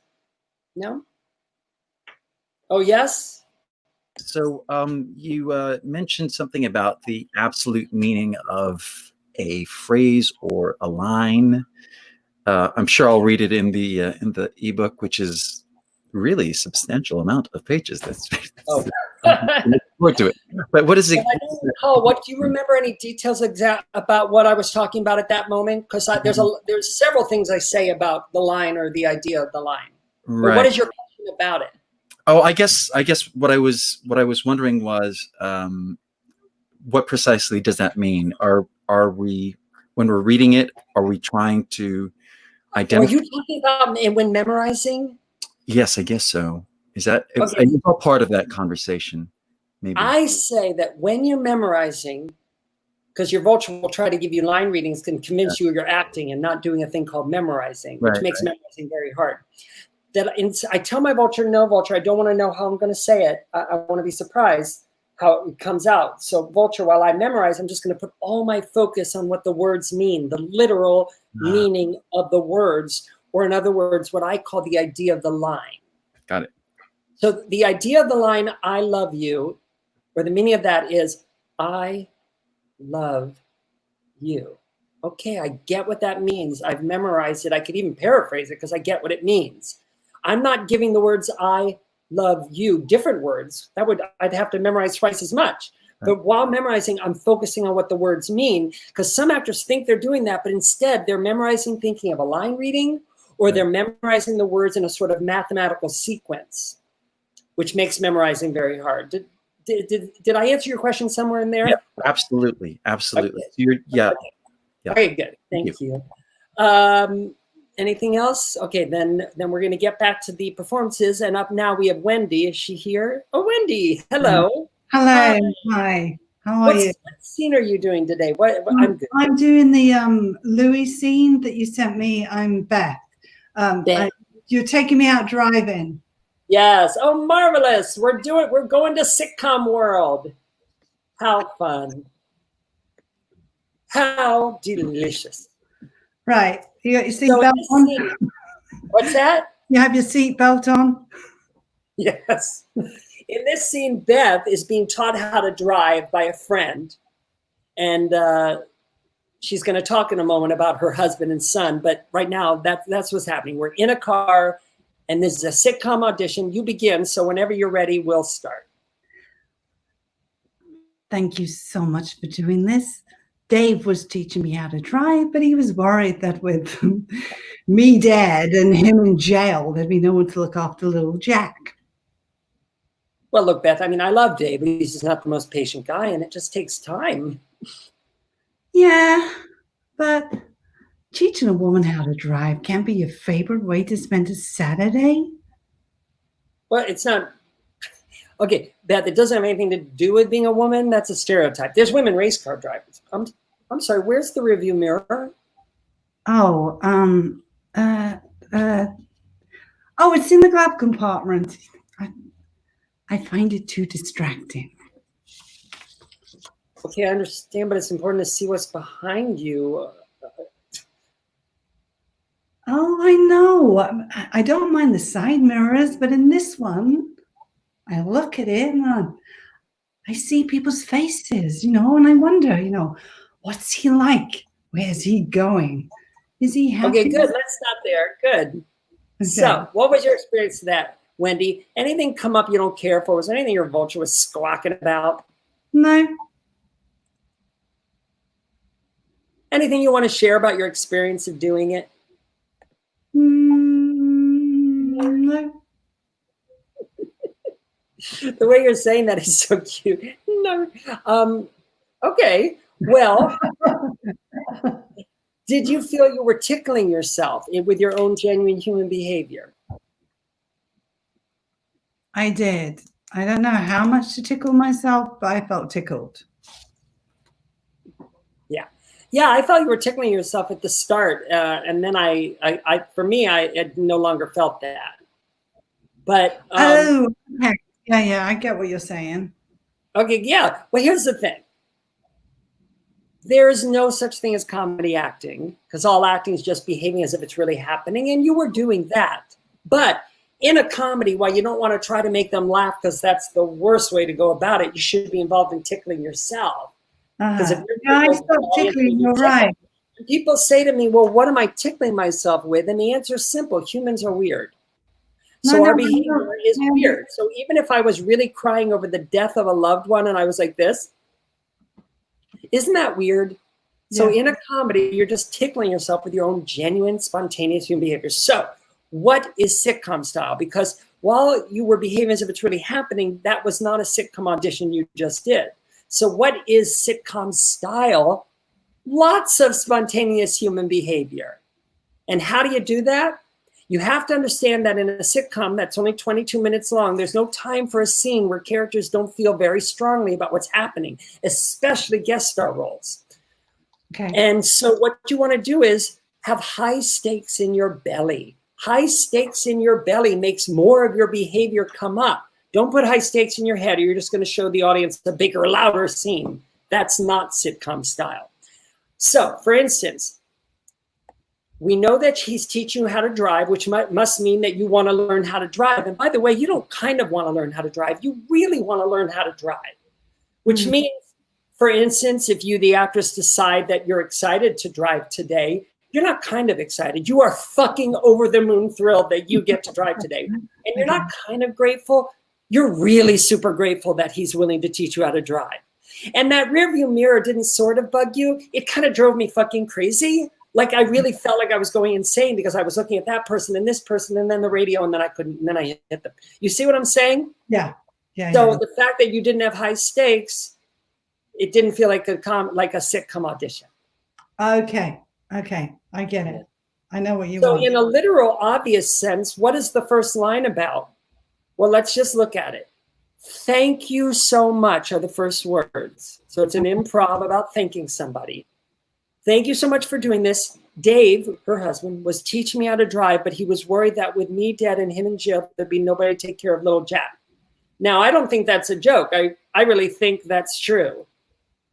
That he was worried that you would kill everyone and then your son would grow up alone. Or that he would stab you to death because you're such a bad driver. I don't care which. There's no right answer. And I'm not telling you how to do the scene. We're going over what the first line means. That's all. Okay. And then how it comes out of you, well, it could be different every time. I don't care about that. Then you say, yeah, I know teaching a woman to drive can't be your favorite way to spend a Saturday. Meaning, in a literal sense, teaching a woman to drive's gotta suck.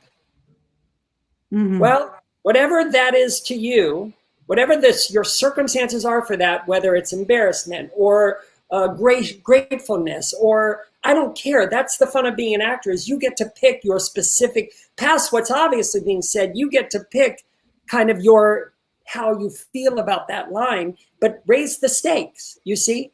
Because there's no right way to do that line. Okay. So anyway, when you're doing a sitcom, I call it throwing spaghetti against the wall to see what sticks.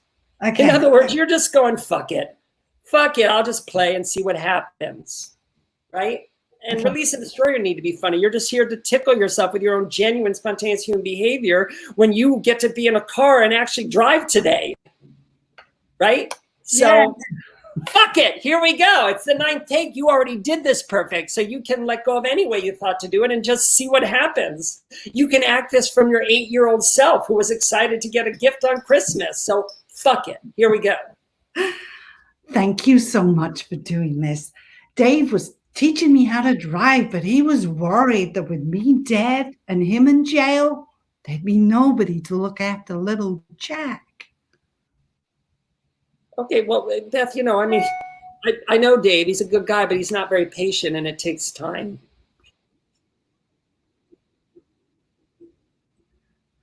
Yeah, but, teaching a woman how to drive can be your favorite way of spending a Saturday. Oh, okay, good. So do you want to share anything about your experience of that? You kept on freezing. Oh, that's what's going on with you. Okay, look, you've got to behave as if it's really happening. And I don't feel that you are, and that's okay. It's not harder to do what I'm asking you to do. The thing you're trying to get right is harder to do than what I'm asking you for, which is to just have faith. Let's do the exercise where we talk about your life so you can remember how you really think and communicate so that you can bring that right into the scene. This will just get rid of the moment when the scene begins and you're under pressure to do a scene at all. Okay. But the overall concept of the scene is Christmas morning, isn't it? Thank you. With high stakes is thank you for this gift I'm getting. And this is exciting to open this gift, isn't it? That's the literal, obvious overall concept of the scene. Now, a scene is a series of improv. So I'm going to end up saying things you don't expect, which are going to make you say things you don't expect. But this is not a narrow hallway. It's a big, wide open playing field where you're getting to do an improv about being in a car and actually getting to have the big girl actually drive this fucker today, right? So when you were younger, what was a gift you got or that you loved so much? And we're going to say this to remind you how you really think and communicate. A sewing machine.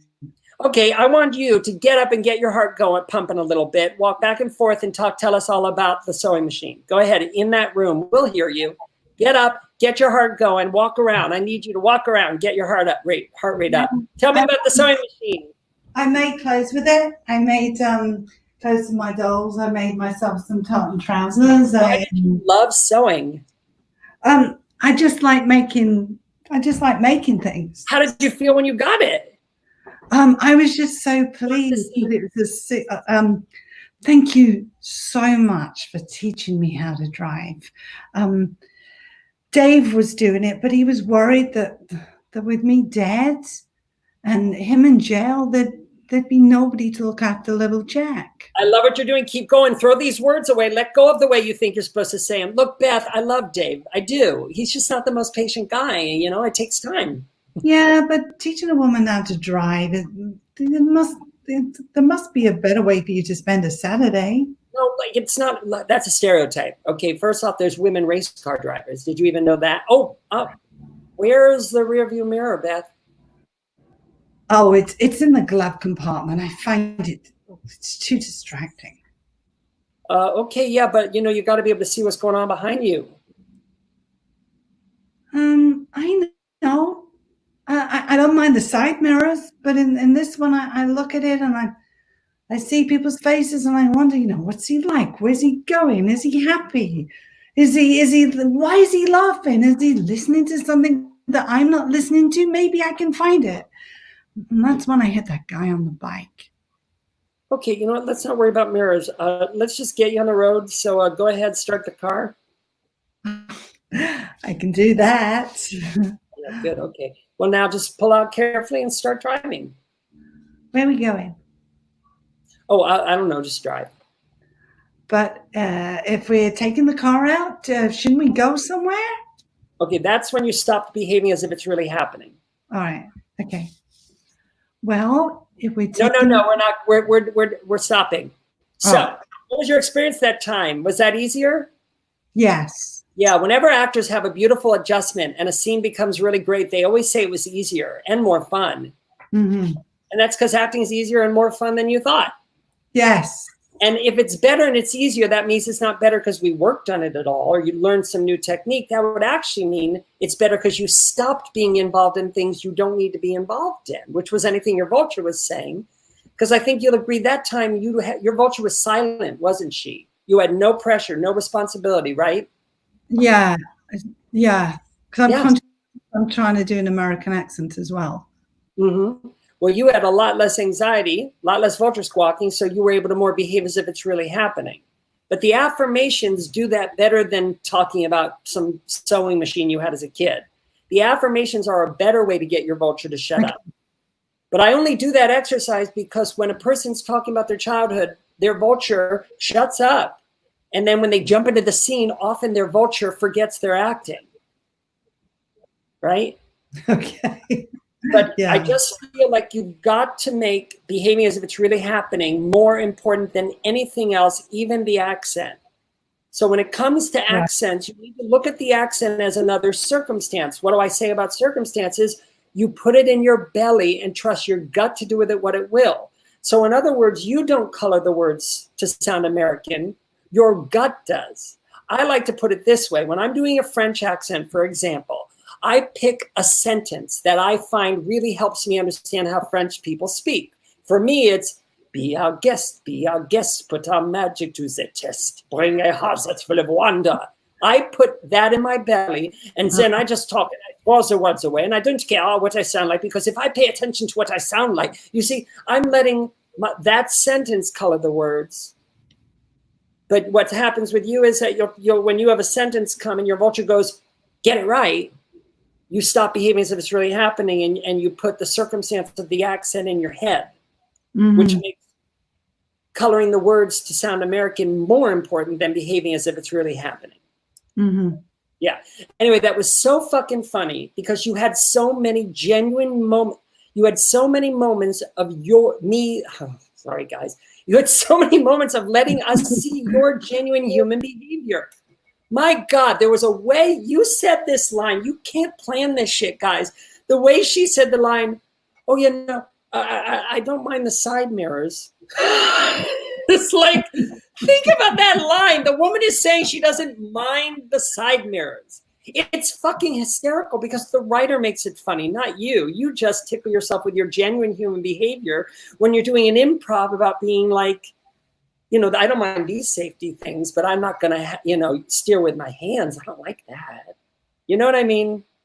Mm-hmm. Anyway, Wendy, very funny, but you know, just want to start there. And the way you start there is by not letting your vulture convince you that the things she had you thinking were important are important at all. Okay. I also was sensing that you didn't want to stutter or stumble. But what is a sitcom if not? I guess I don't mind the side mirrors. And that's not something you act, it's something you allow by being okay if you don't know exactly what the words are, but just start talking. Mm-hmm. Right? But I feel that you were stopping the scene until you were absolutely sure of your next sentence. Mm. Is that possible? I could be wrong. I'll watch it back. Okay. Yeah. So guys, even in a sitcom, you're allowed to have those moments where you don't know the next line and you just stay up and wait for it to come, because this is a scene about a woman who doesn't know what she's going to say. And in real life, we have moments like what I just did. But if you go, no, I'm supposed to keep the scene moving and know what I'm going to say, then you're not behaving as if it's really happening.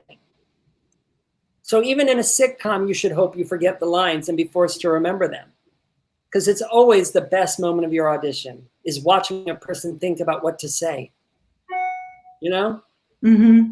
And I felt like you didn't necessarily want us to see those moments the first times, but this last time we got lots of moments like that. And as I said, it was the moment that made me laugh the hardest. Oh, I don't mind the, you know, that's real human behavior. Mm-hmm. Somebody thinking out loud.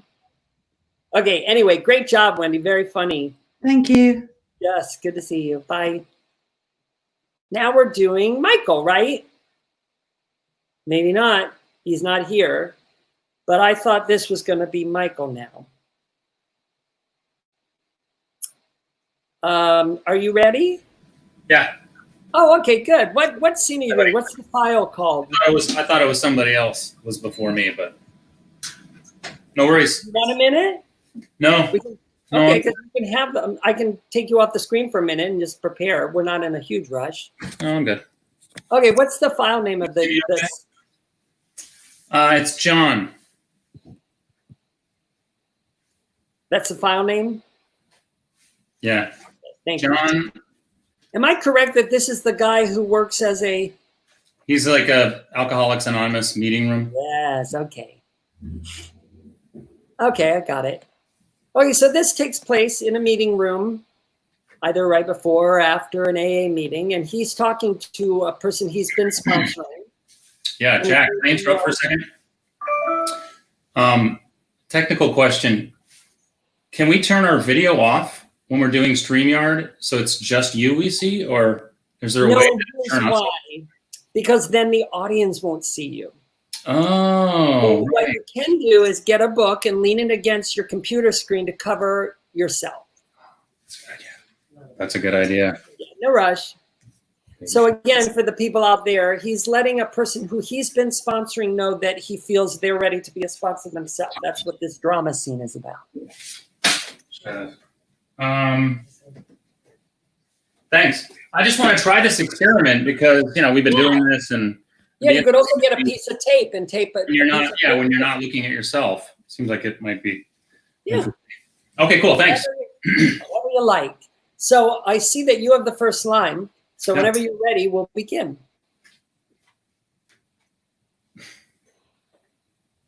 That was very good advice, Roberta. Oh, thanks, You Jack. gave Roberta. Thank you.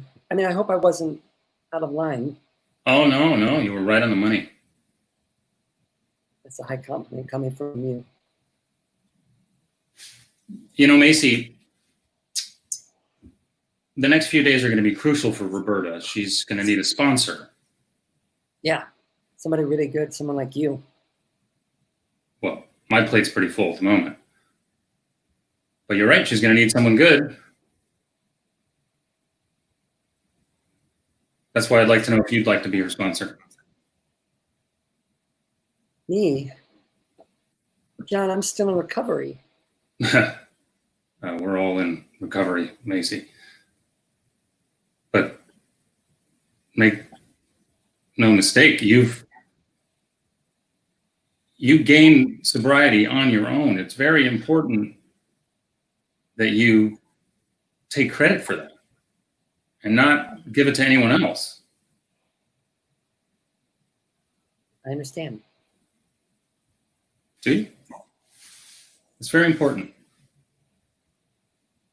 As much as your husband loves you and as much as you love your husband, your sobriety. Okay, good. Let's stop. Thanks. I know you're frustrated that we skipped a whole bunch of lines. Did I do it? Yeah, you didn't know? Oh, okay. But anyway.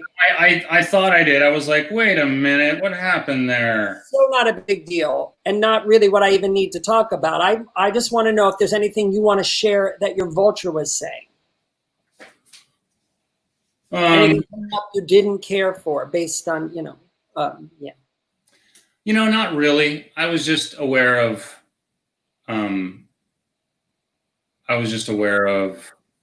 not knowing what was next. So I was, enjoying, I guess, not knowing that. But allowing yourself to enjoy that. Is that something you didn't used to? Oh, I'm sorry. Please keep going. I didn't know you were going to keep talking. What did you say? I didn't hear it. The lines were tripping me up. So there was a bit of vulture, like, come on, man, you should know this. You went over this. Okay, so there's a moment right before we as actors speak where we have to receive the line. The brilliant British actress Glenda Jackson said she would memorize the lines, then put them out of her head, so she'd be forced to remember them in the moment she needs them, like real life. However, if during that wonderful moment when we stay up, wait for the line to come, or at least the idea of the line, so we can paraphrase it, and we love this moment because we understand that they're projecting fascinating thoughts on us during this moment, and also we're in no rush because we know time has sped up. So what feels like 5 seconds of dead air, really just like 1 second has gone by. Mm-hmm. If during that beautiful moment, you've got a vulture going, come on, man, you know these lines. Guess what you can't do? Yeah. Your brain is a supercomputer when your heart's racing. It expands and you remember things you didn't even know you memorized. Yeah. But when your vulture squawks, it puts pressure on your brain and then you can't remember the line. And that's why it's so amazing. But as soon as you go, fuck these words, fuck the words, then your vulture shuts up, the pressure comes off, and all of a sudden you remember all the words. So So anyway, that's why you want to tell your vulture, no, I release and destroy my need to hurry up and know the line. I release and destroy my need to know the line at all. Yeah. I'm allowed to paraphrase it, but also I've got all the time in the world to remember it. And it's possible that it was a little harder today because you did let your vulture go, hey, this isn't what the scene will look like in the finished product. In the finished product, it'll move along. Yeah. That's a lie. Everyone's vulture wants them to like rush through the scene. And so you got to tell your vulture before an audition, no, I've got all the time in the world, even if it's a sitcom. Because the director said it's the 9th take and I've already done the scene where I kept it moving. Now I hope I forget the lines so that the audience can see me thinking. Okay, so anyway, anything else you want to share about your experience? No, I don't think. Let's do it again. And I'm not changing any circumstances. Oh, by the way, I thought it was a nice audition, really. I'm not changing any circumstances. And whenever you do a scene immediately again and they don't change the circumstances, you always want to say, well, they saw it that way, so now I hope I'll allow it to come out in whatever way it wants to. And I let go of any way of it, Yeah. Great.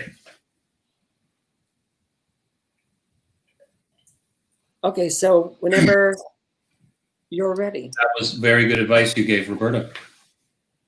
Thanks, John. I hope I wasn't out of line. No, you were right on the money. That's a high compliment coming from you. Macy, the next couple of days are going to be crucial for Roberta. She's going to need a sponsor. Yeah, somebody really good, like you. Well, my plate's a little full, but you're right about that. She's going to need someone good, which is why I'd like to know if you want to be her sponsor. Me? John, I'm still in recovery. We're all in recovery, Macy. You've been sober for a number of years. I think you're ready to become a sponsor. Oh, wow. You're serious? I'm sure. Okay, good. What's your experience of that? Good. Pretty good. Yeah.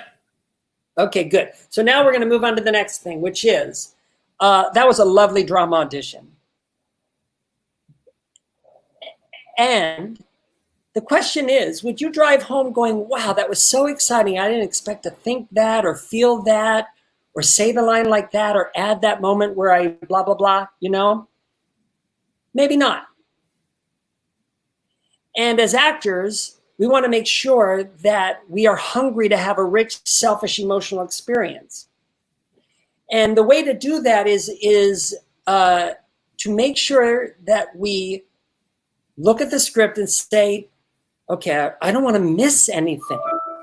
And so the way we miss things is to think it's a scene, because then we just get involved in a bunch of result-oriented concerns. Right. So the way to not miss anything is right before you do your audition, when the other actors are practicing how they're going to say it, you go, this is the perfect moment for me to do my scene comprehension, because I will notice things I hadn't thought of at home when my heart wasn't racing. Mm-hmm. So I'm going to look at the script and say, this is really happening to me. So what's happening? And now I'm going to give you my scene comprehension for this scene. I'm an AA sponsor. What does that mean? Well, first of all, I've seen some shit. I've been through the mill and I came out the other side. But it means I want to help people, or I wouldn't be a sponsor. I would just be another person here eating donuts and picking up chicks. I've been helping this woman, and I already know that helping people means something to me, which means that this woman's sobriety means something to me. And there's a reason this scene is in the movie. And what's happening in this scene is this person you care about, who you've been helping grow, has done it. She's reached a point where you now get to let her know that she's ready to be a sponsor. Want to feel, or you won't. If you don't put the food on the table, you won't eat it. And I didn't sense that it was even on the table. So want to feel, because acting runs on empathy, on emotion. The audience won't feel it if you don't. So want to feel, but no, the character doesn't. Nobody wants to start crying or singing or hugging. You know what I mean? Yeah. But want to feel. And what are some of the things you might feel in an improv like this? Pride, a sort of lump in the throat kind of sadness and joy when somebody like this gets off the street and gets clean again and is now ready to be their own. Fear, because she's going to say things you didn't expect her to say, which is going to make you say things you didn't expect to say. But this is not a narrow hallway that your job is to say these lines. It's a wide open playing field. These are the words, but anything could happen in terms of thoughts, images, feelings, sound. It's an improv. You don't have to make choices, because more importantly, you'll allow them to happen. The words you just throw away, but have faith you have his thoughts and feelings, and the words you just throw away. Hope we feel so fucking uncomfortable watching it, and you'll do that by not taking care of it at all, but instead and only being interested in your experience and behaving as if it's really happening. And lastly, the director said, thank you for bringing in all those brilliant choices. They were perfect. I have them all on film, and I'm going to use them. So since we're done and I'm never going to look at this take, I guess that means you don't have to do any of that brilliant stuff you came up with. I guess this time you can just behave as if it's really happening. Just want to surprise yourself. Take all the time you want, and you have permission to do it badly. I'm never going to look at this take. And here we go.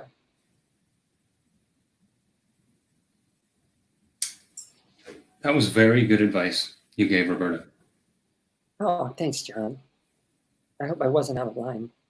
No, right on the money. That's a high compliment coming from you. You know, Macy, the next few days are going to be crucial to Roberta. She's going to need a good sponsor. Yeah, somebody really good. One like you. Well, my plate's a little full, but you're right about that. She's going to need a good sponsor, which is why I'd like to know if you'd be our sponsor. Me? John, I'm still in recovery. Yeah. We're all in recovery, Macy. You've been sober for a few years now.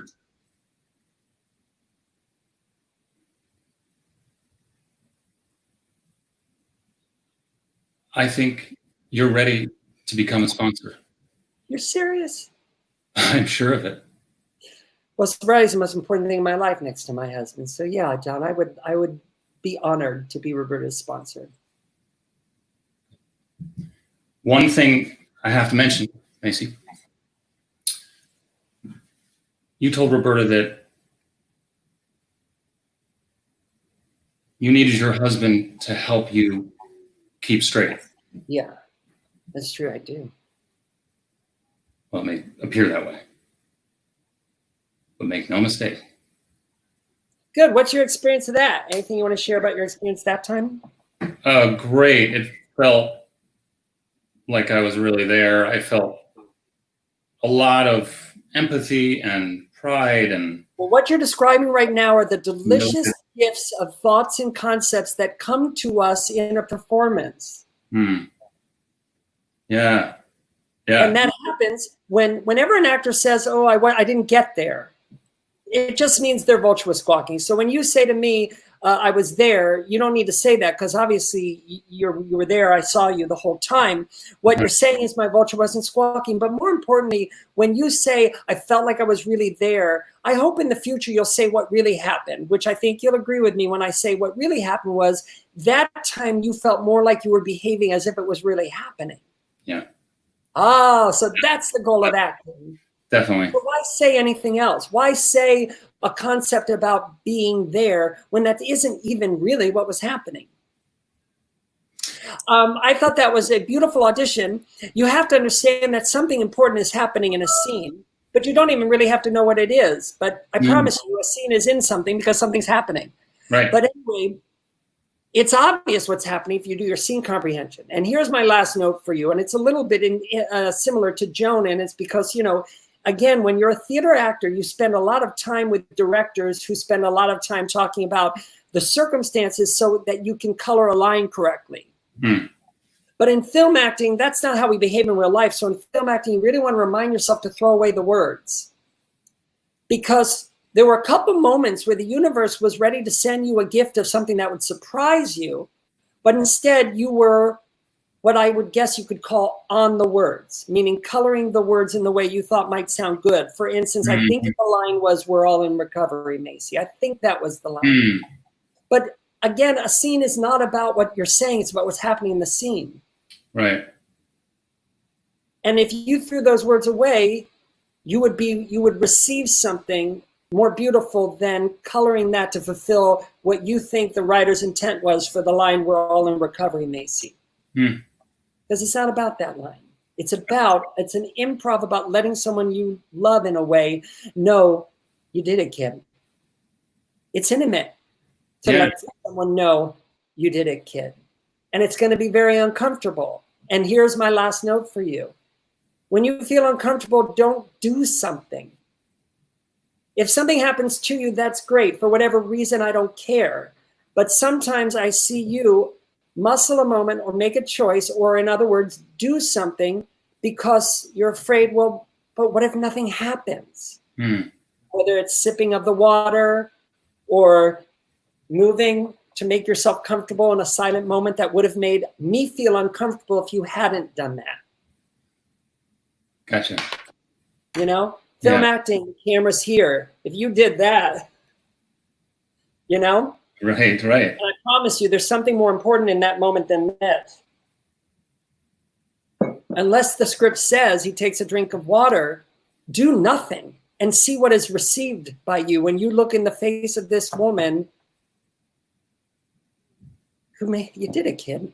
Yeah. I mean, for me, I get emotional because it's very ewy to let somebody who's not your spouse, know, like, I'm proud of you and you did it. And that's more important than we're all in recovery. That's what's happening in the scene. Well, we're all in recovery. No, fuck that. Yeah. You did it. And then all of a sudden you're going to be feeling really uncomfortable. You're going to be feeling loved. And then you're going to, when she says, next to my husband, and it says, beat. Something important is happening in that beat, and you don't have to know what, but if you did nothing, it's better than you kind of moving on to the next thing or something. Mm-hmm. She says, sobriety is the most important thing in my life next to my husband. Now, beat says, I don't know that I should say this, maybe, or who knows what, but it doesn't just mean now I'm going to move on to this thing that I knew I wanted to talk to you about, And if you did nothing, we'll project that on you. And it's a pretty life and death thing when you're discussing sobriety. Yeah. So something important is happening with this. I need you to understand it's not your husband. Fear comes up, but then love. You did this. You know that. Know that. A lot can happen in the span of one line. Unless you go, oh no, I kind of have the right attitude I want to give for this line. So the way I put it is, when you don't look for an answer for a line, or you can't get in touch with the moment-to-moment fleeting thoughts, feelings, and impulses that happen potentially even in the span of one line. And these are all the gifts that you started to explain when you finished the scene. Wow, I didn't expect to think that or feel that, or Yeah. Yeah. So in the end, to sum it up, great drama audition to begin with, but I want you to book the role, and to want to book the role, make sure you do your scene comprehension and don't miss the things that other people miss. But the good news is scene comprehension is so easy that I'll bet you everything I shared with you about the scene, you kind of knew already, right? You just didn't put much importance on it. Yeah. I did not, I didn't give a lot of thought. I tried to give some thought to what kind of relationship that was. But don't you agree that what I said wouldn't take a lot of thought at all? No, not at all. Not at all. Okay, because I want it to be clear. Scene comprehension's easy. But it just takes it down the hallway even more, or it takes it further to say, this is somebody who you have a vested interest in, an investment in, because you're a reminder to me that, right, this person came from the streets, as I did. So for me, there was a clinical understanding of the scene rather than, what's that? But when we say come from the streets for the people out there, we mean metaphorically. Maybe she literally did, but everyone who overcomes an addiction came from the streets, essentially, is from a dark place. Yeah, right.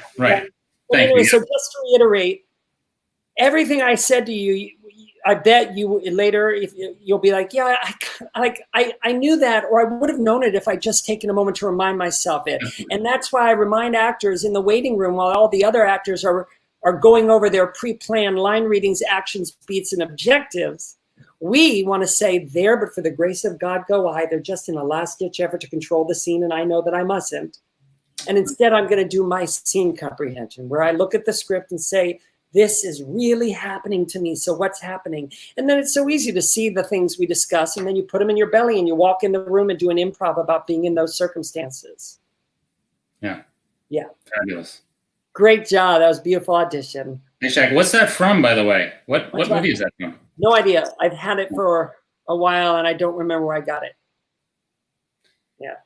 Thanks a lot. Thanks for doing this. Thanks for all the charities that you're working with too. It's so great. We're all always grateful that we get to, Thank you. I appreciate all your outreaching that you're doing. It's great. Thank you. I appreciate you saying that. Yeah. Take care till next time. Now is Janet and then Tim, and then we're done for the day. Hi, Janet. What scene are you doing? Hello. What's it called? I'm doing Nightcap. I'm Deb. It's a scene between Deb and Stacey. Yes. That's a filmed half-hour comedy where you're the stage manager, right? Yes, sir. You are right. Okay. So yeah, so Deb is as it says in the description, the sarcastic ball-busting union stage manager. And she's not going to be too pleased about me coming in and, well, you'll see. Again, it's a filmed half-hour comedy. I have the first line, so you let me know when you're ready. Okay. Okay.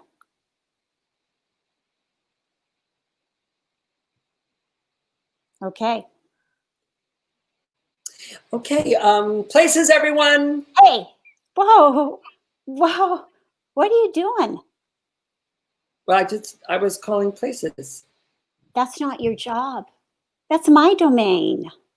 You're not supposed to do my job in my domain. Okay, well, I was. I don't go to where you work and try to do your job, whatever it is. Well, actually, I book this space. No, nope. I don't even want to know. In fact, that's how sure I am that I've never come over and done your job, because I don't even know what you do. And if I'd done it, I'd know. Wow, okay, you lost me in that web of wordplay. Listen, I just didn't think that me. That's right. That's right. You didn't think. That is your domain. This is Mama's domain. This here is Big Mama's House, Part 2, starring Martin Lawrence. What? When I'm in your space, I respect you. Stacey, how can I help you? When you're in my space, you respect me by leaving. Your space, helpful. My space, go away. Look, I don't have time to waste. Oh, is that right? Now I'm wasting your time. Boy, the tables have turned. Funny how that works. Funny how that works. All right, thanks.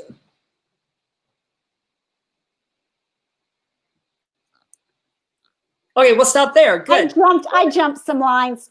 You did not. You did not. Oh, I don't know okay. what you're talking about. Okay. What's your experience of that? Anything come up you don't care for? Anything your vulture was squawking about? My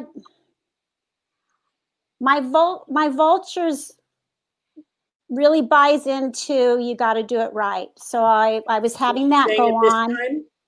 Huh? Was she saying that? Yeah, she was saying that. But while you were acting or just before? Because I don't talk about what your vulture says before, because everybody's vulture screams before the audition. While you were while I was acting. But I'm going to ask your vulture a question. Vulture, what do you mean do it right? I just have to get the words right. And okay, I release and destroy my need to get the words right. I'm allowed to paraphrase. Right. Fuck the words. Then what else? About get it right. What does she mean get it right?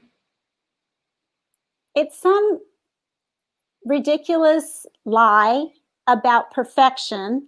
Because, I released and destroy my need to be perfect. There's nothing perfect about this character or this experience she's having with this woman. As a matter of fact, she gave it a little more thought. I doubt she'd say what she says. I release and destroy my need to be perfect. Not only that, I embrace imperfection. I hope I step in shit, because real life isn't perfect. And if I try to make this perfect, I will make it look like it's not real life. Anything else? No. I release and destroy my need to control this audition. Whenever I try, it ruins it. And I ask my higher power, a racing heart, to lovingly guide me through it. And however it goes, it was meant to go, even if it's badly. Somehow it saved my life. So it's going to go exactly how it was meant to go. And when I make a mistake, I forgive myself unconditionally, because I'm a good person and good people make mistakes. And besides, I'm not even in control of the scene. My higher power is guiding me through it. Anything else you want to share about your experience of that? Anything felt better than usual based on what you've been working on?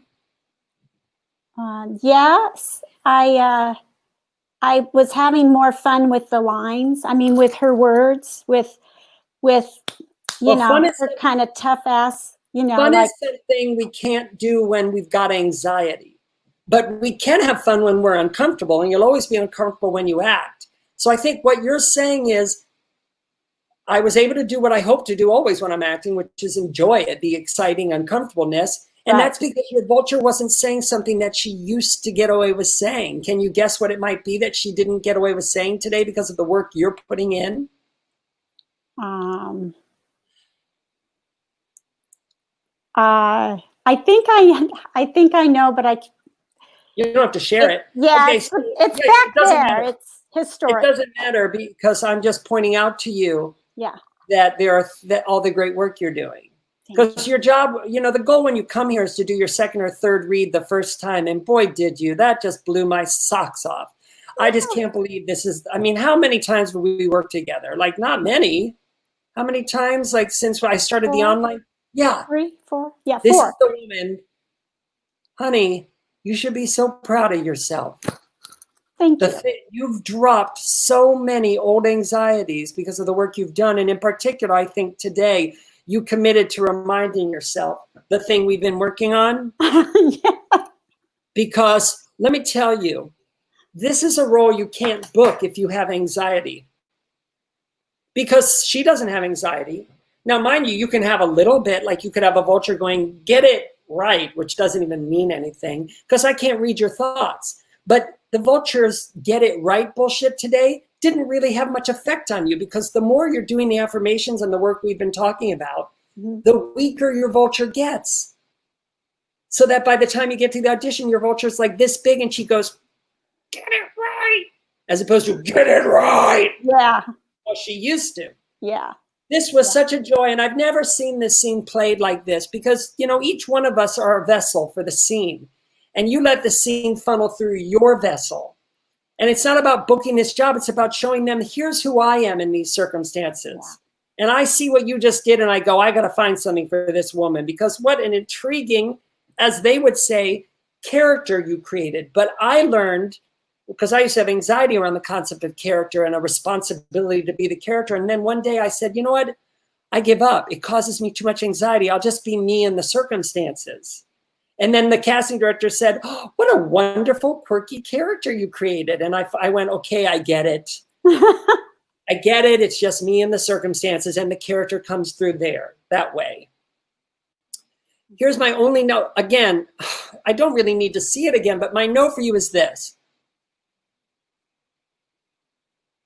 In a sitcom, you can muscle and make choices on every line. In a filmed half hour, you can make some choices and muscle some moments, but you also want to make sure they're for half the scene. Throughout the scene, you're not making any choice and instead just seeing what happens. And that's not something I plan. That's a wave I ride. So in other words, if I have a moment where I really muscle a moment and control it to tickle myself, which you can do in a filmed half hour, then the next moment I just go, okay, this next moment, I'm just going to throw it away and see what happens to me. Okay. Because a filmed half-hour comedy lives right between a drama and a sitcom in terms of making choices versus not making choices. So when we got into the second half of the scene and you started having these chunks of words, I really wished you had thrown away the words more. Okay. Because it kept you from throwing away some moments and having some more moments that were more just, let's see what happens to me. Yeah. Because it was so controlled, which was so fun at times. Because this woman was so, that's not your, which was so funny. But you also want to allow moments like, no, you know what, I'm sorry, I don't want to know. Because see, the thing is that I don't go to your place of work and then do your job. And I know that because I don't know what you do. You see? And you weren't going to let yourself throw away words to do that improv I just did. Okay, got it. Okay. I understand what you're saying. Yeah. But, yeah. Okay. Darling, I just loved it. I don't need to see it again. It was just a great audition. I mean, Great. I don't want to do it again, because then it's going to seem like the teacher wants a different result of the scene. And again, I want to be clear. I'm not here to talk about the result of the scene. I'm here to work on your journey. And my only note for you is throw away the words more. Yep. But when I say throw away the words more, I'm not doing an acting trick. I'm explaining to people how they really live their life. And so another way to say it might be just even more approach every moment like an improv. That's another way to say what I'm saying, because I think that, no, maybe not, but it may also have come from your a little bit of concern that, well, I don't want to just open my mouth because I'm really not sure of what the next line is. Yeah. While I was watching it, I was thinking, I want to tell her to throw the words away more, but I actually think in an actual audition, she would have spent more time memorizing it, and she would have just done that because the audition was so great. Do you follow what I mean by that? Yes. I thought, really, I think the note I'm going to give her would have just happened naturally by having a little more time with it. What else? Yeah, because I stumbled on that. Oh, I know. If you were Yeah. going in on this, Yes. well, I don't care about stumbling. You should hope to Right. stumble, because in Right. real life, people go like this. They go, no, I don't even know if I wouldn't even, you know what I mean? People do that, which means you have to allow it. So be okay with stumbling and stuttering. It's not about that, Okay. but it's about sometimes when actors aren't sure of the exact words of their next line, they pull the reins on the scene and they go, whoa, whoa, whoa, horse, stop, because I don't want to go forward till I know the ground is safe. Yeah. And it's okay to stop and think, even in a sitcom, if you don't know the next idea of the next line you're saying, because time is going faster and it just looks like the character's thinking. But once you know the idea of the line, just blurt it out. Okay. Don't wait till you know the line perfectly to start talking. Not that I think you did that. A lot of what I'm saying is just for the people out there watching. No, I think I still, this word perfect thing is something I really have to work on. And that's, if you're going like this, it means that you have a lot of emotion around the need to be perfect, which means it's historical. Right. So it's just about continuing to let go of the illusion that you're ever in your childhood, because you will never be back there in some of the circumstances that were never fair to begin with. But here's my last note for you. If you were really going in on this, here would be something I would share with you. To take so much time on, because it says taking forever. Oh. Funny. Yeah. How that, because you'll see I'm having, there's a lot of behaviors coming out of me, and that's because I, as the actor, am choosing to tickle myself with, what if I don't want her to walk away, and if I just go, funny, how? Now, another person might do that, and they do nothing, and that also could book the job. I was just explaining to you where all this behavior was coming out of, which was, I don't want her to walk away, so I want her to know another word is coming. But anyway, what you did is you basically went, funny how that works, which is not a joyful risk. And the universe always pays off to a joyful risk. Okay. And when you see taking forever, the joyful risk would be to take forever, which is very uncomfortable, and you got to be okay being very uncomfortable. But anyway, you had me like in stitches. It was so fun, really great work, and also a great lesson to us, because, actors see ball-busting union stage manager, and what do? They go, I'm not right for this. This is going to go to like a really like tough, like butch woman, And what I love is you went, no, like, who am I when I think I know everything? And you were just, I went, I even though it's what you did isn't the cliche, what you did, I went, holy shit, I know that woman. I felt like I've met so many of what you did. And I'm so glad you didn't go, oh, well, I can't just be me and my energy. And of course you can, because a ball-busting, sarcastic union stage manager has nothing to do with the quality. It has to do with what their thoughts and what they say and what they do. Do you know what I mean? And you were just a horrible person I'd hate to be around, but in such a surprising new way that I've never seen someone do with this scene. Yay! Yeah. Thank you, Jack. You're welcome. Good work. All right. Bye. So proud of the lack of anxiety you had doing that. That's a big deal, guys, because, that's why you got to, Tim, you're up next, but I just want to say this. You've got to get control of your vulture, because when our vulture squawks, it can take us out of the circumstances. So for instance, when you're playing someone like that character, or a villain, or somebody who doesn't care how other people think, if you've got a vulture squawking, you can't play that character. So even just beyond how hard it makes it to behave as if it's really happening, the definition of acting, it can also hurt your chances of getting the role because it takes you out of the circumstances. Okay, so hi, Tim. Hi. What is the name of the file of the role you're playing? Justin. Okay, so Justin is an hour-long drama, and he is this. Hold on, I'm gonna. Oh, okay. Justin, and you correct me if I'm wrong, but he's like helping run a politician's re-election campaign or campaign Yes. to get elected.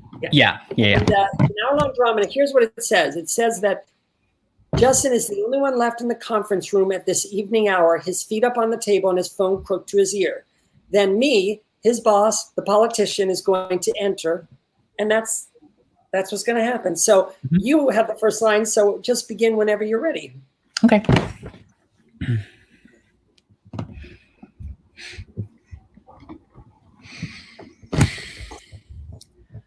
I don't care about the poll numbers, Tom. Manuel Davolos is going to be the next mayor of Phoenix. You can either get on board now or miss the boat. It's up to you. Justin Ward. See, that's not an amount of getting on board. You're going to have to dig a little deeper. Justin. Think about it. I'll call you back. Is everything all right? Yeah, I'm not sure. Did you ask Bridget Dubois to see if she could find information we can use against Duncan? Sure. She's not a employee of the DA's office, right? No, but she's a 12-year-old girl, and I just spent 20 minutes with her father, who's wondering why someone from my campaign would ask her to do something so underhanded. Well, did she see something? That's not the point, Justin. I need to know that you understand that nothing like this can ever happen again. You know what, Manny? I'm starting to think I'm wasting my time here. Because what I want to know is that you want to be the next mayor of Phoenix.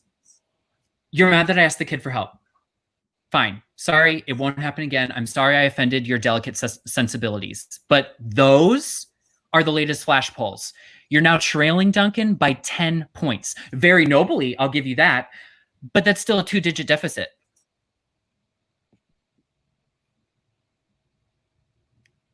Good. What's your experience of that? Anything come up you don't care for? Anything your vulture was saying? I need to... Not that I think my vulture's saying... I'm trying to tell my vulture to... What I'm trying to say. I'm a little anxious. I don't know why. I think...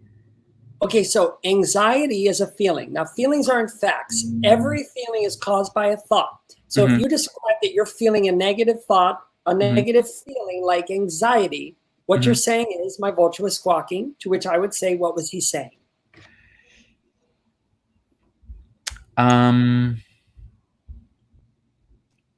Because even if you're not aware of it, if you're feeling anxiety, your vulture is saying something specific. And until you practice forcing your vulture to say it more loudly and clearly, you'll still be dealing with the feelings caused by it.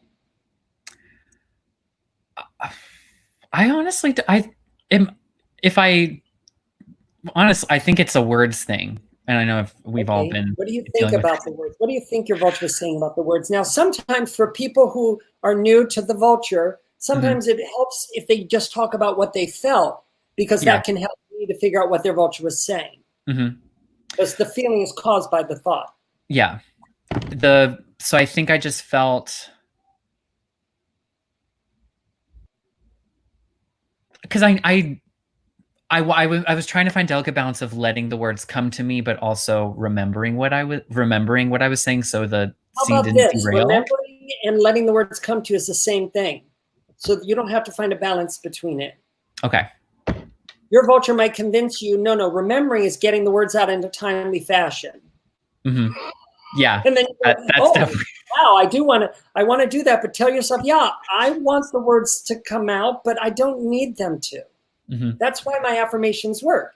Because when you say to your vulture, when your vulture says, remember the words, get them out, and you say, I release and destroy my need to know these words, your vulture tricks you and it goes, yeah, but don't you want to remember the words? And you go, oh, yeah, you're right, I do want to know the words. And then you're right back to listening to your vulture say, yeah, get them out. Mm-hmm. So when you say to your vulture, I release and destroy my need to remember the words, you look up at your highest self and you two share a wink, because you know this is how you're going to remember the words. Mm-hmm. Because you can't remember words when you've got a vulture going, remember the words. It puts pressure No, we on you. can't. Yeah. Your brain can't work like the supercomputer it is when your heart's racing. Mm-hmm. So just focus on telling yourself, I've got all the time in the world. Time has sped up. What feels like 5 seconds of dead air is really 1 second. Mm-hmm. And I hope I forget the lines, because I want those moments where I'm doing nothing but thinking. Because this is a scene about someone who doesn't know what he's going to say. Yeah. Okay. Yeah. So I release and destroy my need to know the words Release and destroy my perfectly. Fuck the words. I release and destroy my need to keep the scene moving. It's then I take. The director said, take all the time you want. Okay. Anything else your vulture was saying? I think that was like the dominating thing he was saying. Okay, because your vulture is going to say that next time you act. Yeah. Because it's only Certainly saying, it's not saying the truth. It's saying what it knows you'll currently listen to. So right before you act next time, make sure to say the affirmations I just shared with you. And remember that it's okay to say them, because you're not saying you don't want to know the words. Yeah. You're saying no. you don't need to, as a way to remember them better. Mm-hmm. Because the goal is to get your vulture to shut up, not prove him wrong. Just get him to shut up. Yeah. Mm-hmm. So I thought it was a good audition. However, you're making too many choices, muscling too many moments. Okay. But you also had some lovely moments where you weren't making choices, and then it was a lovely scene. Okay. In particular, the best part of the scene was, Manny, I'm sorry. This part, maybe I'm wasting my time here because I don't, that part. Okay. So. But I hope that when we do it this time, you'll want to go further down the road of not making choices than you ever have.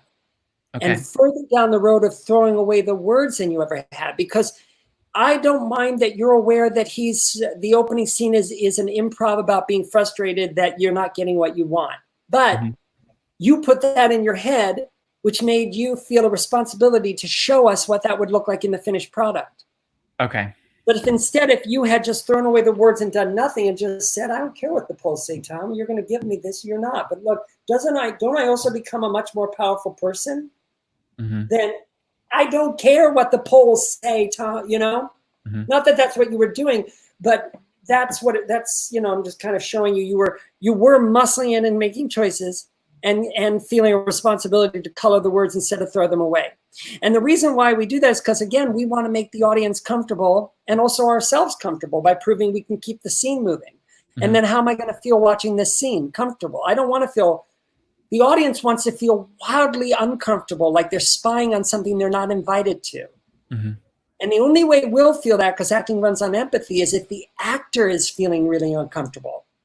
So right before a drama audition, say, I hope they feel so fucking uncomfortable watching this. And I'll do that by not taking care of the scene at all, but instead and only being interested in my experience of behaving as if this is really fucking happening to me for the first time. And the director says, I already have it where you're doing it perfectly. So I'm never going to look at this take. So I guess you don't have to do any of that stuff. I guess just see what happens. Just want to surprise yourself and take all the time you want. And you have permission to do it badly. Here we go. Okay.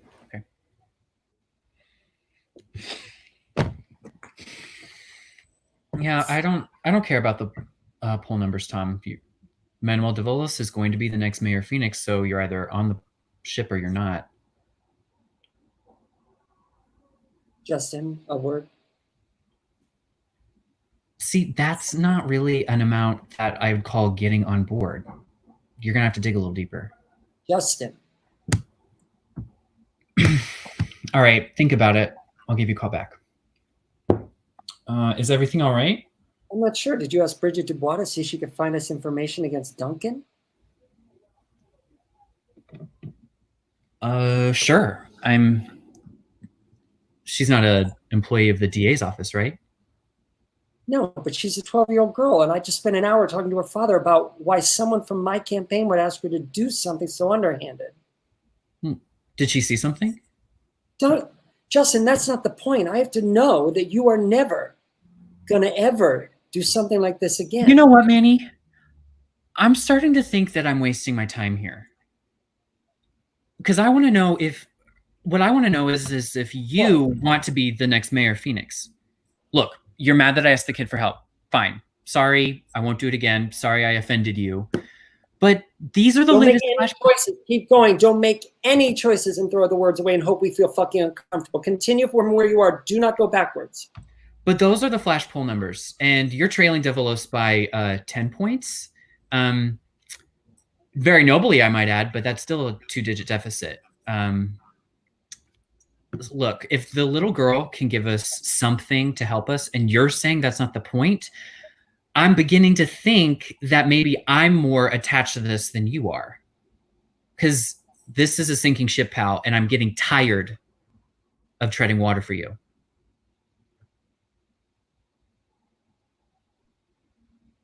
Easier or harder? Both? I get more like fun or less fun? More fun. I felt more. I know you're going to say it was more uncomfortable, but was it easier or harder? It was easier. Why?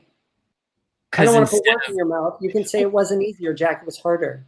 No, it was easier to feel uncomfortable because I felt like I was able to breathe and. Was it easier this time to behave as if it was really happening? Because that's the definition of acting. When I say, was it easier? Of course, I'm wondering, was it easier to behave as if it was really happening? Yeah, because I wasn't worried about what was coming next. Okay. I didn't know. Okay. You're going to talk specifics, but I love that you just said, because I wasn't worried. In other words, because your vulture was silent. Yes. Why was your vulture silent? Because I said specific things to him that you took to heart. Because you control your vulture. You do control your thoughts. You might just not be in practice of doing it, but I forced you to. And so you gave a beautiful audition, because acting on film is really easy.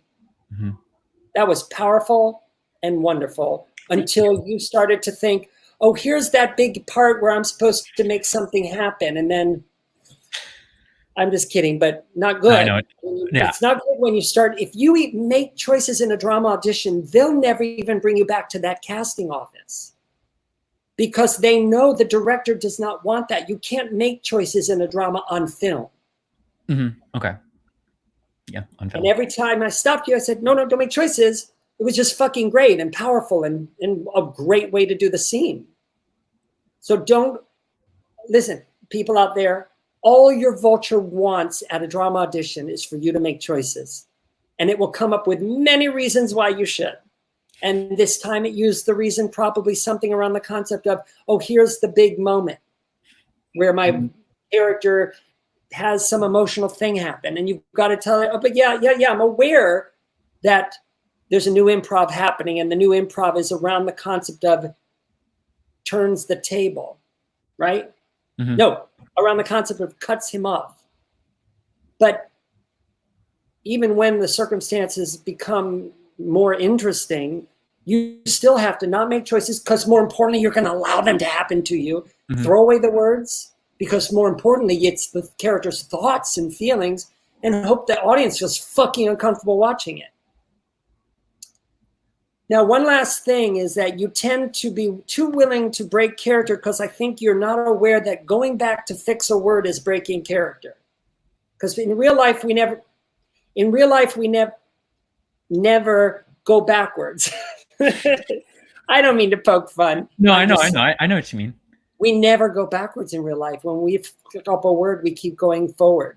We really do. So just say, it's going to come out how it comes out. Like, I don't fucking care. And like, never back up and repeat even one word, really, unless you really don't get it out, you know? But yeah, wow, great lesson in power. Powerful, you know, when you did nothing but just say the words, I went, damn, I believed you were the kind of person who can run a campaign, even if it means doing illegal things. So I wasn't able to play villains or powerful people until I stopped making choices and instead allowed them to happen. Because, anyway, what were you going to say? Because that, you know, powerful people don't try to make everyone around them comfortable. by making choices and coloring words. And yeah, but what were you going to say? Anything? I just thank you. Oh, Yeah. yeah. Listen, thank you. Well, yeah, you don't need to do the exercise where you have an actor talk about their life, because all that exercise does is get your vulture to shut up. The affirmations do that better. And so you could see that just by saying the affirmations, you were able to get your vulture to shut up, and then you were able to just bring right into the scene how you really think and communicate. Mm-hmm. So, yeah. Yeah, I guess that's it. Great work. Thank you. Yeah. Okay, so again, all the money today went to Stacey Abrams and her Fair Fight 2020, which what a great thing. I hope that everybody and all your loved ones are safe and that you're staying sane. The best thing we all can be doing as artists is to be doing our art, and to, in other words, making content or finding joyful, even if doing your art is getting friends together to play improv games on Zoom. That's a form of acting. So do your art for the selfish joy of it. And this has been such a wonderful class full of so many beautiful adjustments. And it'll, yeah, okay, that's it. Mwah. Thank you guys so much. Take care of yourselves. Bye.